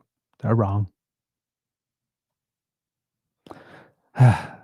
Some experts, however, believe it could take Iran a much shorter time to build and deliver an untested crude nuclear device, although there would be no guarantee it would work. Trump has frequently disavowed the findings of U.S. intelligence agencies, which he and his supporters have charged, without providing proof, are part of a deep state cabal of U.S. officials opposed to his presidency. He appointed Tulsi Gabbard. So what, is Tulsi Gabbard now part of the cabal? He appointed Pete Hegseth and had an opportunity to get rid of him. And he's still there. So are they part of the cabal now? Speaking of Pete Hegseth, a lot of people are bragging, no leaks, no leaks, no leaks. Like the guy had a properly sealed diaper this time around. Like that's an accomplishment. The Republican president repeatedly clashed with U.S. spy agencies during his first term, including over an assessment that Moscow worked to sway the 2016 presidential vote in his favor and his acceptance of Russian President Vladimir Putin's denials. Gabbard, a fierce Trump loyalist, has been among the president's backers who have aired such allegations. So, and here's another way you know that this might be bullshit, kids and cubs, because you would think in a normal administration, if the director of national intelligence had got it so wrong that a nation that is viewed as being the number one state sponsor of terrorism was only a few weeks away. Well, first of all, was intending to pursue a nuclear weapon and was only a few weeks away from being able to develop it, that getting that so wrong would result in them being, fired. But she's still there. And that's how you know it's bullshit. So yeah,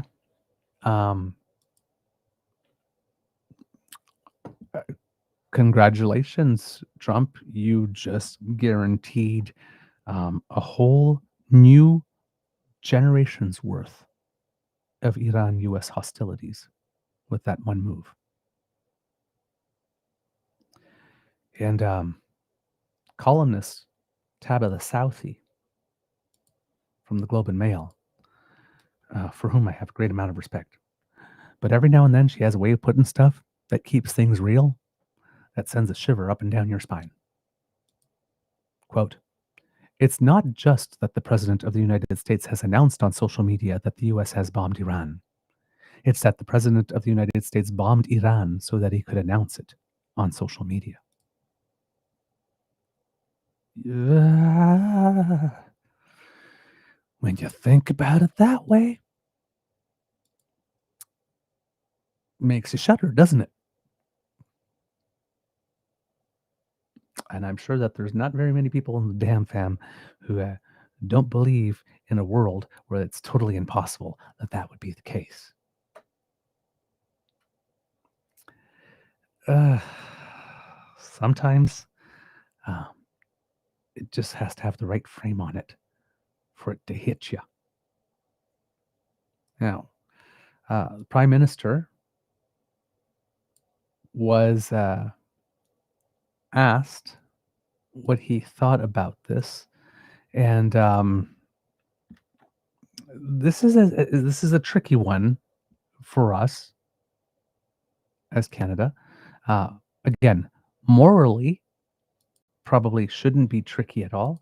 But as I keep on saying, when it comes to international affairs, never look to politics first for morality. And nations have interests, not friends. So it is probably not in our interest as Canada, given geography and who's down south of us, to make a full-throated denunciation of what has been done in the United States. So, as the Prime Minister was on his way to board the plane to go to Brussels, well, this happened. Mr. Carney, do you agree with the Americans' decision to bomb Iran, sir?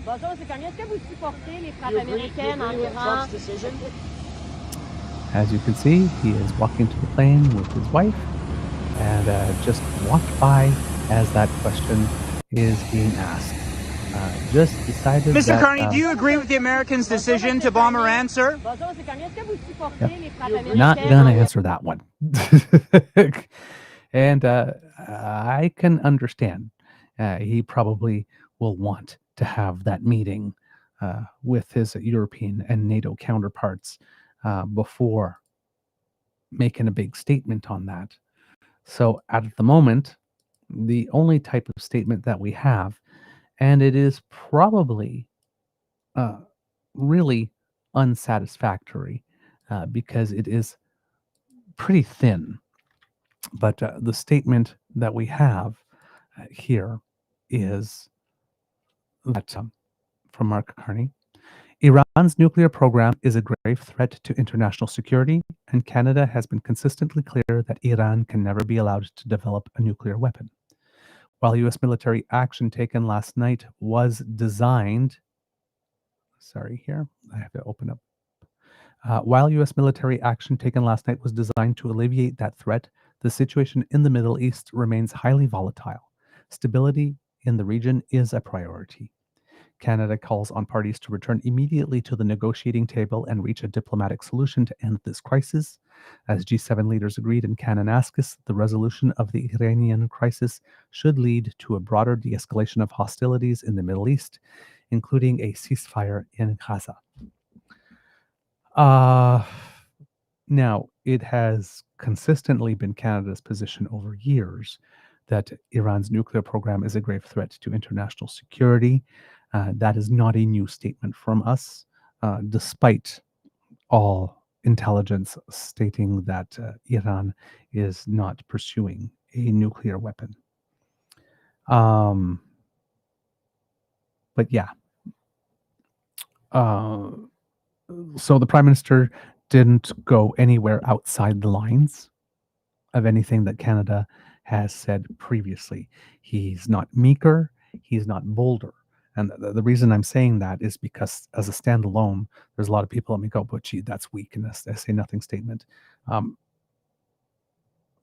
It's not meeker or bolder than anything that we've said before. So he's not pulling back from anything that we've said before, but he's not taking a step further either.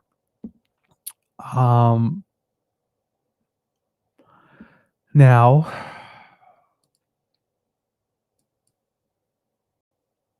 I am not sure how much a call to return to the negotiating table has any basis in reality as a means to move forward. One could make a case that because Iran is somewhat depleted in its ability to defend itself, and so are its proxy groups, uh, that there might be motivation for Iran to come to the table. Um, but as Iran itself is concerned, they're saying that they were already at the table. There were some negotiations going on. Trump had unilaterally put a 60-day limit by which he should have a deal, and on the 61st day is when Israel not Israel, the Netanyahu administration made the first attack, which the U.S. was there to provide support for when Iran retaliated, as one would expect it would. Apparently, there were meetings scheduled for 2 weeks from about then that Iran said it would be in attendance. Um, was Iran dragging its feet? How seriously were they participating in these talks? Those are legitimate questions. I have no insight into them. But where Iran is concerned is we were already at the table, and you did this. And this is after Trump having ripped up the deal that President Obama had signed with Iran. So there is no reason whatsoever for Iran to think that going back to the table is going to lead to anything that will be good for them. Because this man ripped up the first deal and he's not a man of his word. Now, this move from Trump might also have to do with all of the taco stuff and all the other things, right? He's weak. So this is an opportunity to show that he's strong, or what his version of strong is, because a lot of people are saying that, well, when America leads with strength, blah, blah, blah happens. I'm not sure that this is leading with strength. It's leading with force. It's leading with kinetic force, kinetic energy, kinetic violence, but I'm not sure it's leading with strength, because there's a difference between strength and force. Iranian state media is alleging that only 2 tunnels for entry and exit were destroyed at Fordo, and that Trump is exaggerating. Thomas Junot, who's a security and intelligence expert, former Department of National Defense analyst, you often see him on TV, who has a focus on the Middle East, says that this is unlikely to be true. 6 bunker busters could do more damage than this. But one interpretation is that by minimizing the damage, Iran is preparing the grounds to justify its lack of retaliation, because it knows that if it retaliates, it will be clobbered even more. So again, to what Timothy Snyder was saying, that the first government pronouncements are usually for domestic politics and domestic audiences. So if Iran is going on state TV and saying, they only destroyed a couple of tunnels, so, don't get mad, people of Iran, if we don't respond. That does fit. That is the narrative that one would put. So again, right? You can't believe everything that comes out in the first, all the hot takes. You have to wait to see how things develop, whether or not other media sources are saying it over a sustained period of time. So, the omnibus dubitandum, of everything doubt. It comes. Doesn't necessarily mean they're lying, but don't take it to the bank. Doubt. Reserve judgment. Wait until you see how the story develops and what gets repeated and what kind of just vanishes away after being said once or twice. So We had the prime minister's sort of response, not great. And then we have the leader of the Conservative Party of Canada's response, not the leader of the opposition, because he didn't win a seat. Allowing the genocidal regime in Iran to get a nuclear weapon would have been reckless. Well, it doesn't seem that anybody had intended ever to allow that to happen. And that it wasn't on the verge of happening, if we're to believe U.S. intelligence. American and Israeli actions to stop it from getting one are 100% justified. So he's going way further than the prime minister. The prime minister just said that the program has always been considered a threat. He's saying that it was justified 100% to take these actions to prevent them from getting a nuclear weapon, which hasn't been ascertained or proven that it is something that they were trying to do. Quote, hopefully the brave Iranian people will rise up and put an end to this appalling regime so that people can live in freedom and the world can live in peace. Pierre is hoping for regime change. That's going way further than the prime minister. And that's reckless. Our government must also protect Canadians from violence spilling into our communities at home and stop intimidation of foreign interference by the Iranian regime targeting Canada's Jewish and Persian communities. So yeah, I read that statement from Pierre and I think to myself, the Conservatives have never met a U.S.-led war, particularly one in the Middle East, that they were not just itching for us to join. Remember, this guy, and so did Stephen Harper, wanted Canadians to lose lives in Iraq. If he were prime minister today, I have absolutely no doubt that he would have us all in with Netanyahu and Trump already, when this is not our circus. So Canada, be very, very thankful that we cut him in that last election, because we would be knee deep in this already.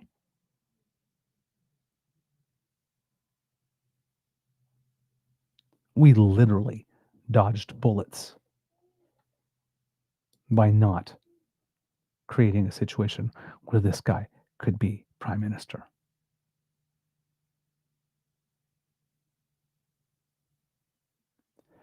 Your vote matters. Your vote really, really matters.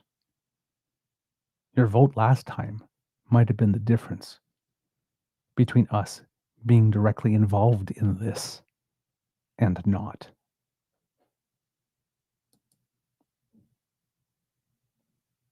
Your vote matters. Now, when we're speaking about this, we do have to remember that when it came to Iraq, this is one of the moments that Canada showed that its foreign policy was indeed independent and different from the United States, because it was on March 17th, 2023, that Prime Minister Jean Chrétien received a standing ovation from his caucus after announcing Canada would not participate in a war on Iraq. May history rhyme this time. Not our circus.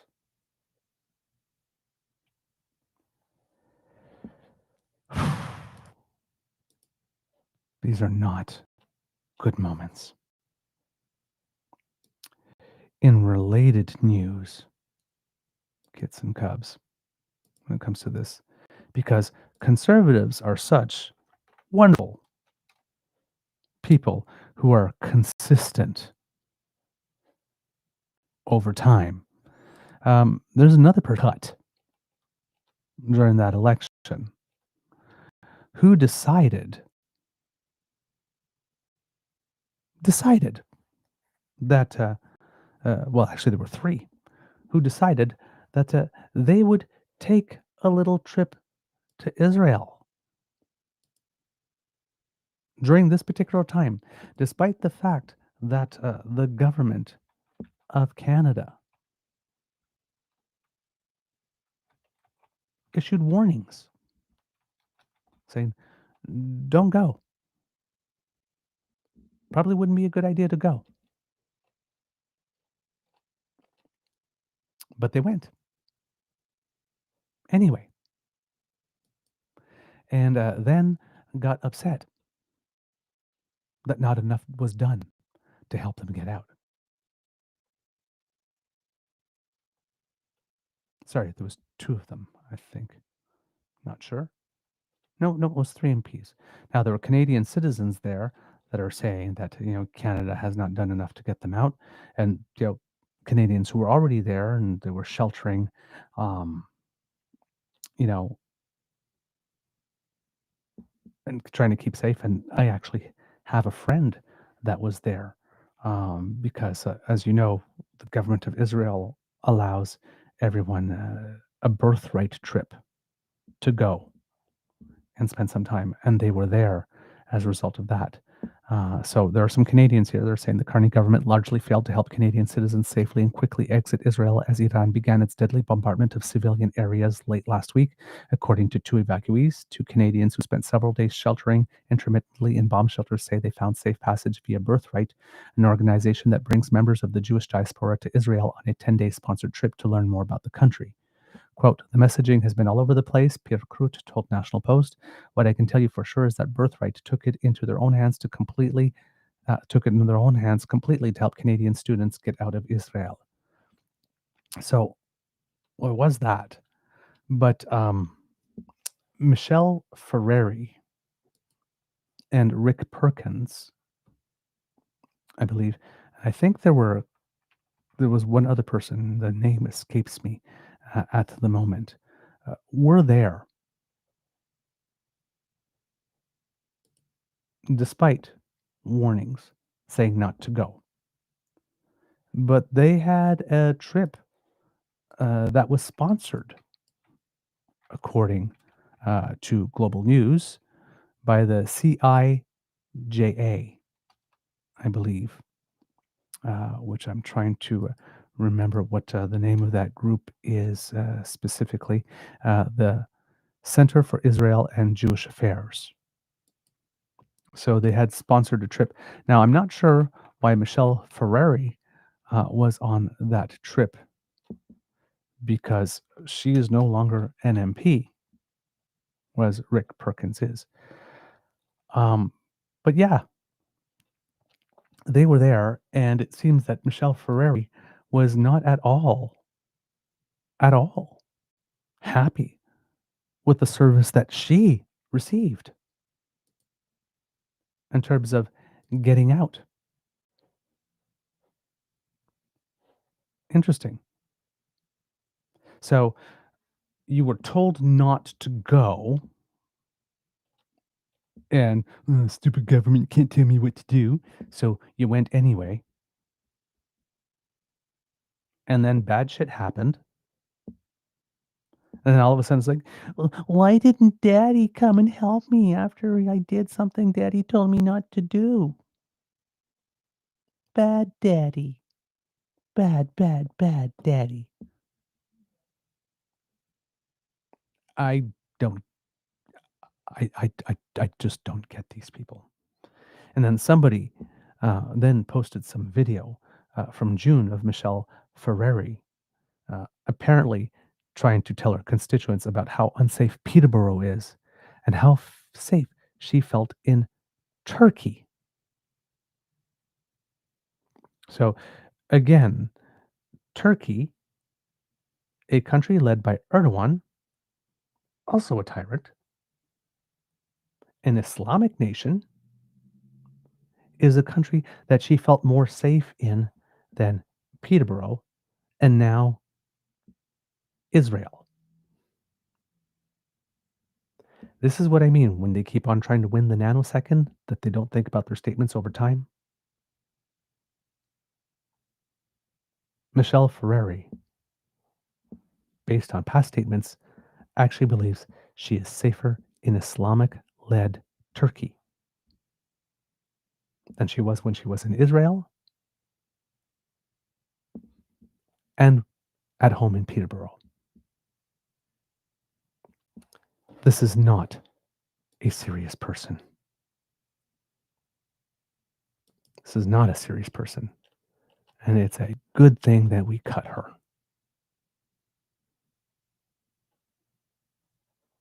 I do not understand this. Completely wanting to defy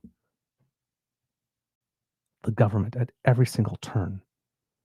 And then getting upset when the government doesn't save you from your stupid decision. She should not have been there. Perkins should not have been there at all. When they needed to get back, right? Those were seats on planes that could have been occupied by other people in order for them to get out. But their privileged butts were occupying them. According to the Canadian press, the federal government will help Canadians in Israel and Iran to fly home once they reach neighboring countries, Foreign Affairs Minister Anita Anand said on Thursday. Quote, "We are planning commercial options for Canadians in Israel and Iran to leave the region through certain neighboring jurisdictions," Anand told the Canadian press in an interview. With airports closed across the region, Ottawa has stationed consular officials on the other side of certain crossings on the Israeli and Iranian borders to help those fleeing either country to get home. The same applies for people who managed to leave the West Bank, Anand wrote on X, and said there are officials in Jordan, Turkey, and Armenia, while Azerbaijan is also allowing Canadians fleeing Iran to enter. Quote, "We have deployed additional consular services to aid Canadians who want to leave the region," she said. "We're looking at additional options, which include working with our allies." Canada has joined on allies in recent years to cooperate on everything from staging a military evacuation in Sudan to facilitating commercial evacuation flights out of Lebanon last year. Anand is urging Canadians in the region to register with Global Affairs Registration of Canadians Abroad database so that they can get the latest updates on ways to get home. Quote, "I am extremely concerned for all Canadians and will keep working on this file 24/7 to ensure their safety," Anand said. When asked whether she's calling on Canadians to leave the region immediately, Anand suggested otherwise. Quote, "We are assisting departures for Canadians who wish to leave, and we are here for you." Former Conservative MP Michelle Ferreri wrote on X that she is in Israel and the outreach so far is insufficient, arguing Ottawa should provide evacuation plans for leaving Israel. Another former Conservative MP, Rick Perkins, also appeared to be in Israel and had similar criticism of Ottawa. Quote, "The daily emails from your department are worse than useless and have never offered to find arrangements out of the country," he wrote to Anand on X. Canada this week urged its citizens to avoid all travel to Israel as the country exchanges missile attacks and airstrikes with Iran. Canada has advised against visiting Iran for years. Ottawa and most of its allies have repeatedly called for de-escalation while saying Israel has a right to defend itself. On July 13, Israel launched a surprise attack on Iran, which retaliated with missiles. The two countries have a history of trading small-scale attacks and acts of espionage and sabotage. So yeah, that's some information. If you happen to have friends and family who are in the area, to tell them to register with Global Affairs Registration of Canadians Abroad database so that the information can be given to them. But yes, two people who should not have been there, who should not have gone, who defied warnings, are complaining that the same government who told them not to go suddenly didn't do enough to get them back.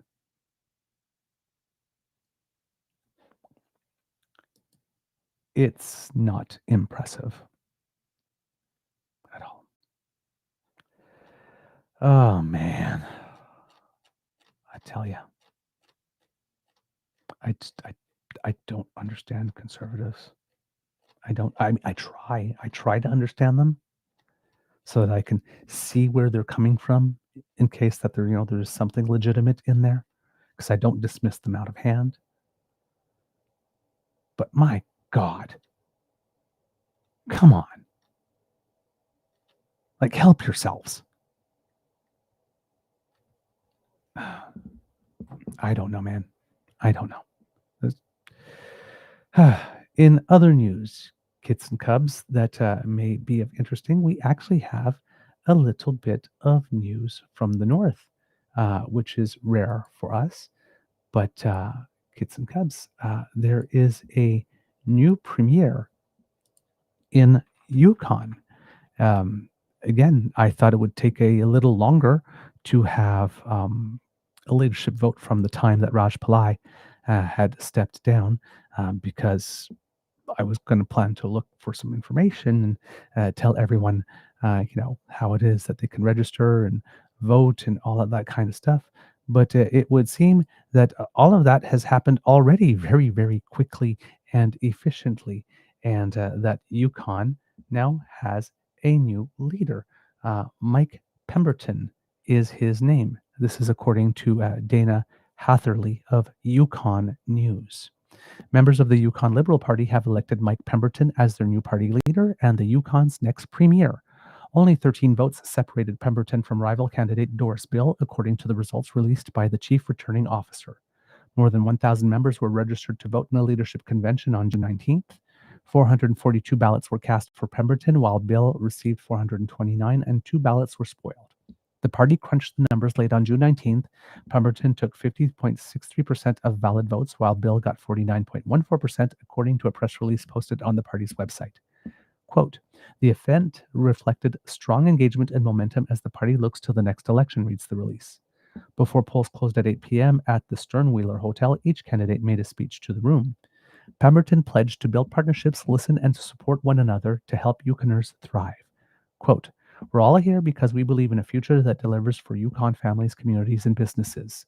We believe in a future that delivers a balanced economic, social, and environmental priorities. We believe strongly that our words do not define us, our actions do." Pemberton has lived in the Yukon for more than 3 decades and operated several businesses, including Signature Home. He has chaired the Yukon Development Corporation and has served on the board of directors of the Yukon Energy Corporation.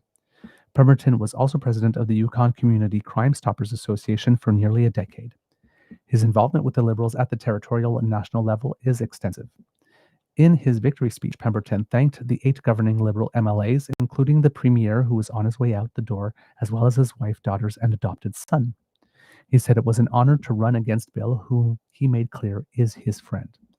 The outcome of the vote provides an opportunity to keep building on a, quote, "foundation of a strong leadership and First Nation partnerships and show off the territory's, quote, strong track record of economic growth under the Liberals," as per Pemberton's words. Pemberton said he will build on the movement and address the fast-changing world around Yukoners and, will face the... I'm tripping over my tongue today. Pemberton said he will build on the movement and address the fast-changing world around Yukoners head-on, given the party's record pulling through tough times like the COVID-19 pandemic. Quote, "An election is coming and there's hard work and new challenges ahead, but there's good news," he said. Hard work, that's what we do. Hard work is what we've always done. Hard work has been happening for the last 8 years across the territory, and we want to continue. In an interview with the Yukon News during the campaign, Pemberton said he won't make any major moves that would disrupt the people running the Yukon right away. He committed to a community safety program on day one. The results of the June 19 vote confirmed Pemberton will be the party leader and premier designate. The premier designate will officially take over the premiership upon being sworn in. Current Premier Raj Pillai is vacating the role. Neither candidate has a seat in the legislature. Both candidates told Yukon News they would run in the next territorial elections for a seat in the Yukon Legislative Assembly. Pillai, who announced on May 7th that he will step down once a new leader is named, indicated the party needs fresh ideas and a new voice to lead the party through the end of its term and into upcoming territorial elections. Pillai was acclaimed in January 2023 in an uncontested leadership race after former Premier Sandy Silver announced his resignation in 2022. Yukon Party leader Curry Dixon congratulated Pemberton and gave a nod to Bill in a statement issued shortly after Liberals in the room learned about their new leader. Quote, "Pemberton is a longtime Yukoner and businessman who I know will turn his full attention and experience to work for the Yukon." Dixon recognized the difficult decision to enter politics given the political climate. Quote, "With increased public scrutiny and time away from family, the sacrifices are many, but our democracy requires that dedicated citizens answer the call to serve our communities," Dixon, the official opposition leader, said. "At the end of the day, we all have one goal, making the Yukon a better place to live, work, and play. Elections in the territory must be held on or before November 3rd. So it's going to be a very short runway for this leader to new leader to get themselves known by the public before the election. But there we go. New leader of the Liberal Party in Yukon, Mike Pemberton, and November 3rd will be the provincial election in which he will try to secure a seat. All right, kids and cubs, that's the end of this episode of the Daily Beaver Morning Show. We hope that you loved listening to us because we love making this for you. Remember, sharing is caring and word of mouth is priceless. So please tell your peeps and poops all about us. We appreciate it when you do, and especially when you share our content and you leave a little word of your own with it. Thank you so much for all of those who've been doing that. And we've seen that a lot of you have been doing it even more recently. And yeah, the nice things that you say about us really do warm our hearts. So thank you so very much. Now, if you are a kit or a cub who is on the go and very busy and doesn't necessarily have time to sit down and watch the show, well, take us with you because we are portable. If you scan that QR code that has just appeared, made available to us, thanks to the generous support of the Ray Girl, that will bring you to our pod page, podpage.com/the True North Eager Beaver. If you happen to be listening, that's where you go to. And if you click subscribe, you are registered to receive our podcast feed. It comes directly to your favorite podcast server. You do not even have to go looking for it. We make it very simple so that way, when you're on the go, you can just put us in your ears and take us along with you. If you happen to be listening to us on podcast and would like to give us some stars and reviews to help us with the algorithm, please do. It helps us a lot. Thank you. If you would like to help us in other ways, kids and cubs, well, how about heeding the call of Kits Cassie and Kits Elaine, who are beckoning you to the True North Eager Beaver YouTube page. Grab your e-surfboard and hang 10 to go there. And while you are there, hey, maybe click on our buttons, like, share, subscribe, and DAMFAM. If you're with us now, remember, if you smash with our buttons now, you don't have to remember to do it before you leave, as Kit Elaine often says. So give our buttons a little tickle. It makes us happy when you do. And it also helps us with the algorithm. So thank you very much. If you would like to help us in yet another way, we do incur some financial costs to bring this show to you. And if you would like to help us with those, we would be very, very grateful for your assistance. That QR code that has just appeared will bring you to the Eager Beaver Lodge Emergency Hydration Fund, where every day, day in and day out, we fight the scourge that is dry beaver. Because a moist beaver is a happy beaver. So if you would like to do your part to keep your favorite beaver moist, then just scan that QR code or go to our coffee page, ko-fi.com/eagerbeaver, all in one word, and drop a little bit of coinage in there. When it hits the bottom, not only does it make a lovely cleaning sound, but hey, it also provokes a warm fuzzy. So that's always good. And it also makes you 17.8% more interesting at social gatherings. So, not a bad thing. Thank you for all of your support, Kits and Cubs. It really does mean the world to us. And when you write to us to either share your thoughts and opinions or to make a donation, please know that everything goes back into the show. Speaking of writing to us and donating to the show, if you would like to donate to the show because you're buying Canadian and would want to bypass the USCE Tech Bros, then sending your donation as a direct bank transfer to True North Eager Beaver @gmail.com is how you can do so. Your transaction's 100% Canadian, and we also get the benefit of getting 100% of your donation. But True North Eager Beaver @gmail.com is also the address at which you can write to us to send us your thoughts about the show or story tips, things that you would like us to cover, suggestions for guest interviews, questions that you would like us to answer for a Q&A episode. All of that just goes right there. Please let us know what you think, because we really do love it when you write to us. And again, that you take the time to write to us. It means that you've thought of us. And again, it requires some effort. So we are very, very happy. We're touched every time that you do that.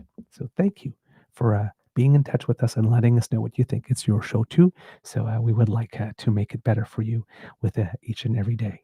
So your input helps with that.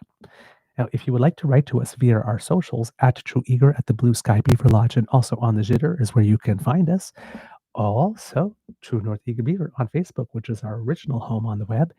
And of course, if you happen to be listening on YouTube, either live with the DAMFAM or later, right down here in the comments section, leave us a little something. We read everything that you send us, even though we're not necessarily able to respond to everything. And we thank you for the time that you take when you do that. Kids and Cubs, because democracy is something that you do. Today is by-election day in Alberta. 3 by-elections going on, and you may want to give a little vote if you are happening to live in the area, and if you happen to not have done so earlier by early voting. But yes, today you get to vote, I believe. Let's see here. We got CBC in Edmonton Ellerslie, Edmonton Strathcona, and Old Didsbury Three Hills. And one of those ridings is the one in which Naheed Nenshi, the leader of the Alberta NDP, is running in order to gain access to a seat in the legislature here. In Edmonton Ellerslie, there are 6 candidates on the ballot to replace Rod Loyola, who stepped down as an NDP MLA in March to run in the federal election. Narish Bardwaj from the UCP, Gurtesh Singh Brar from the NDP, Caroline Curry from the Alberta Party, Pamela Henson from the Wildrose Loyalty Coalition, Fred Munn from the Republican Party of Alberta, and Manpreet Tiwana from the Alberta Liberal Party. This is a diverse and fast-growing suburban riding in southeast Edmonton, which includes parts of Millwoods, Ellerslie, Summerside, and rural properties north of Beaumont. The area has a large South Asian population, and a provincial government riding profile says the second most spoken language in the district is Punjabi. In Edmonton Strathcona, it's a core area riding on Edmonton's south side and has been the home turf of 2 Alberta NDP leaders, Raj Panu and Rachel Notley. Past Premier Notley resigned the seat 6 months ago after stepping down as party leader last year. Naheed Nenshi, who was mayor of Calgary for 11 years, is hoping to be the next party leader to represent the riding. He is one of 6 candidates, along with Ravina Chan from the Republican Party, Darby Ray Crouch from the UCP, currently the Agriculture Press Secretary, Samuel Petrov of the Alberta Party, Don Slater of the Alberta Liberal Party, and Jesse Stretch from the Wild Rose Loyalty Coalition.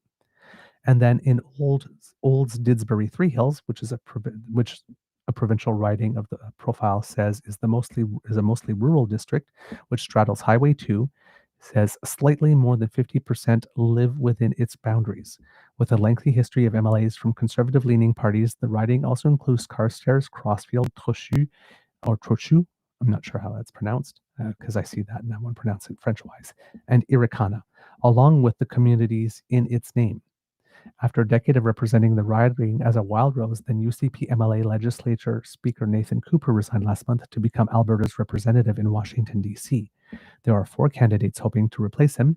Cameron Davies of the Republican Party of Alberta, who's also the leader of the party, and he put out a tweet lately about the curriculum in Alberta, which kind of indicated that he is extremely unfamiliar with it. So probably not your best choice. Tara Sawyer from the UCP, Beverly Toes of the NDP, and Bill Tufts of the Wild Rose Loyalty Coalition. By-election polling stations will be open from 9 a.m. to 8 p.m. on Monday. Canadian citizens who are at least 18 years of age or older on the date of the election are eligible to vote if they are resident of one of the 3 electoral divisions. Elections Alberta does not plan to use vote tabulation machines for counting, a spokesperson said. Elections Alberta is expected to release unofficial vote results on Monday night. Official results will be published on July 3rd. Yes, we'll have some by-elections to tune into, and we'll have some preliminary results, I guess. Well, not completely certified results, but we'll have an idea who will be occupying those seats. And we'll be able to present that news for you tomorrow. So please do take a chance to go vote. Because, and please, if you have friends with you, bring them, because friends do not let friends do democracy alone. So please do go and vote.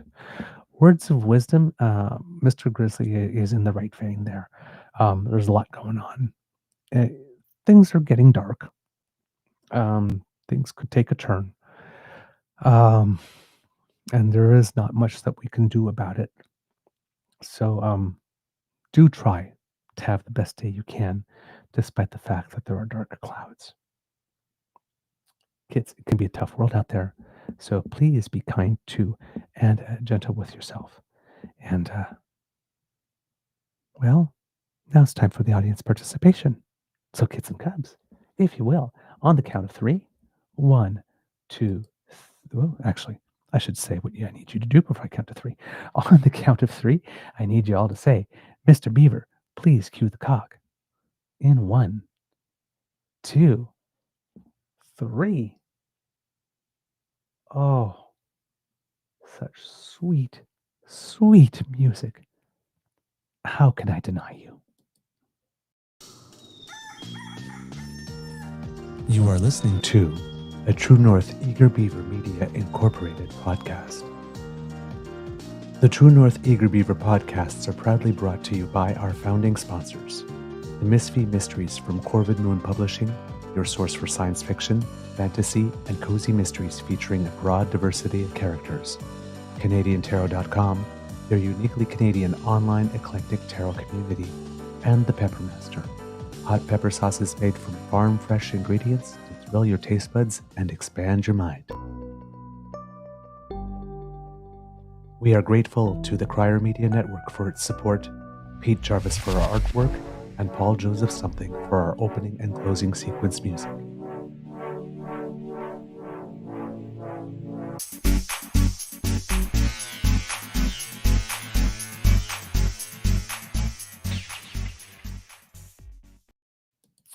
All right, kids and cubs, we have some Easter egg stuff for you. There's been a lot going on. So first of all, as I saw in the chat, happy birthday to Kit Dan's grandma, I believe it is. There you go, still going strong. Hope it was a beautiful one. A belated happy birthday to Kit Hugh, whose birthday was on the 13th. For some reason, I missed it, and I don't know why, because it's the same date as my Beaver Mama's birthday. My Beaver Mama is no longer with us, of course. But yeah, that's a date I should remember. So happy belated birthday to Kit Hugh. And we have a birthday coming up. I believe, if I'm not mistaken, if I saw in the chat, Kit Jillian will be having a birthday on Wednesday, I believe. And I believe that the day after, we will have another day because Kit Saucy will be going to the hospital to have her little bundle of joy come into the world as our most recent kit. And a kit who literally will be, well, not literally be a kit because not a baby beaver, but beaver. It will still be a human baby. But yes, the newest kit to join the DAMFAM will be happening on that day. So for everyone that is celebrating, may your celebrations be joyous and saucy. May everything go very, very, very smoothly. I've been reading through the chat, and I know as as you're coming next to the date, it's like, just date, get here, please. So I see you, I see you, I see you, and yes. I also saw that thing about maybe having to hand the wrench to someone for a while as you and baby, as you recover, of course, and you and baby have a chance to start bonding. So hopefully there will be arrangements made for that this week. But yes, thank you for everything that you do for us. And we just cannot wait at all. And if I remember correctly, I think Saucy has already picked a name. Is that right, Kit Linda M? Is it Oberon? I have Kit Linda M naming, putting here Kit Oberon. So I don't know if that's exactly it. It's been determined already, or if that's just speculation. But I'm sure Saucy will confirm with us here. And of course, Kit Hyperty, congratulations on the new job. Well done. So glad that it allows you to spend some time with us a little bit while you're on the way there. things that have gone on in the world with some Canadians that have made us proud, kids and cubs, over the course of the weekend. There has been a lot. First of all, Canada's national cricket team has qualified for the World Cup of Cricket. Happening this summer, I believe, in June. The men's cricket team, as you may be aware, that cricket has just been added to the list of Olympic events for the games. I think the games in Los Angeles coming in 2028. It had been part of the Olympics way back when, in the early 1900s, I believe, but it is returning. And Team Canada was playing in a qualifier with the Cayman Islands, Bermuda, and Bahamas, 2 games against each of the nations, and Canada won all of its matches to qualify and advance to the World Cup. So Canada is now officially a cricket nation. So there you go on the world stage. For those of you who follow the NBA, I think it was the day before last, Game 7 took place, and it was a very, I believe, for the Oklahoma City Thunder, if I have the name of the team correctly, winning the championship of the NBA against the Indiana Pacers in the final.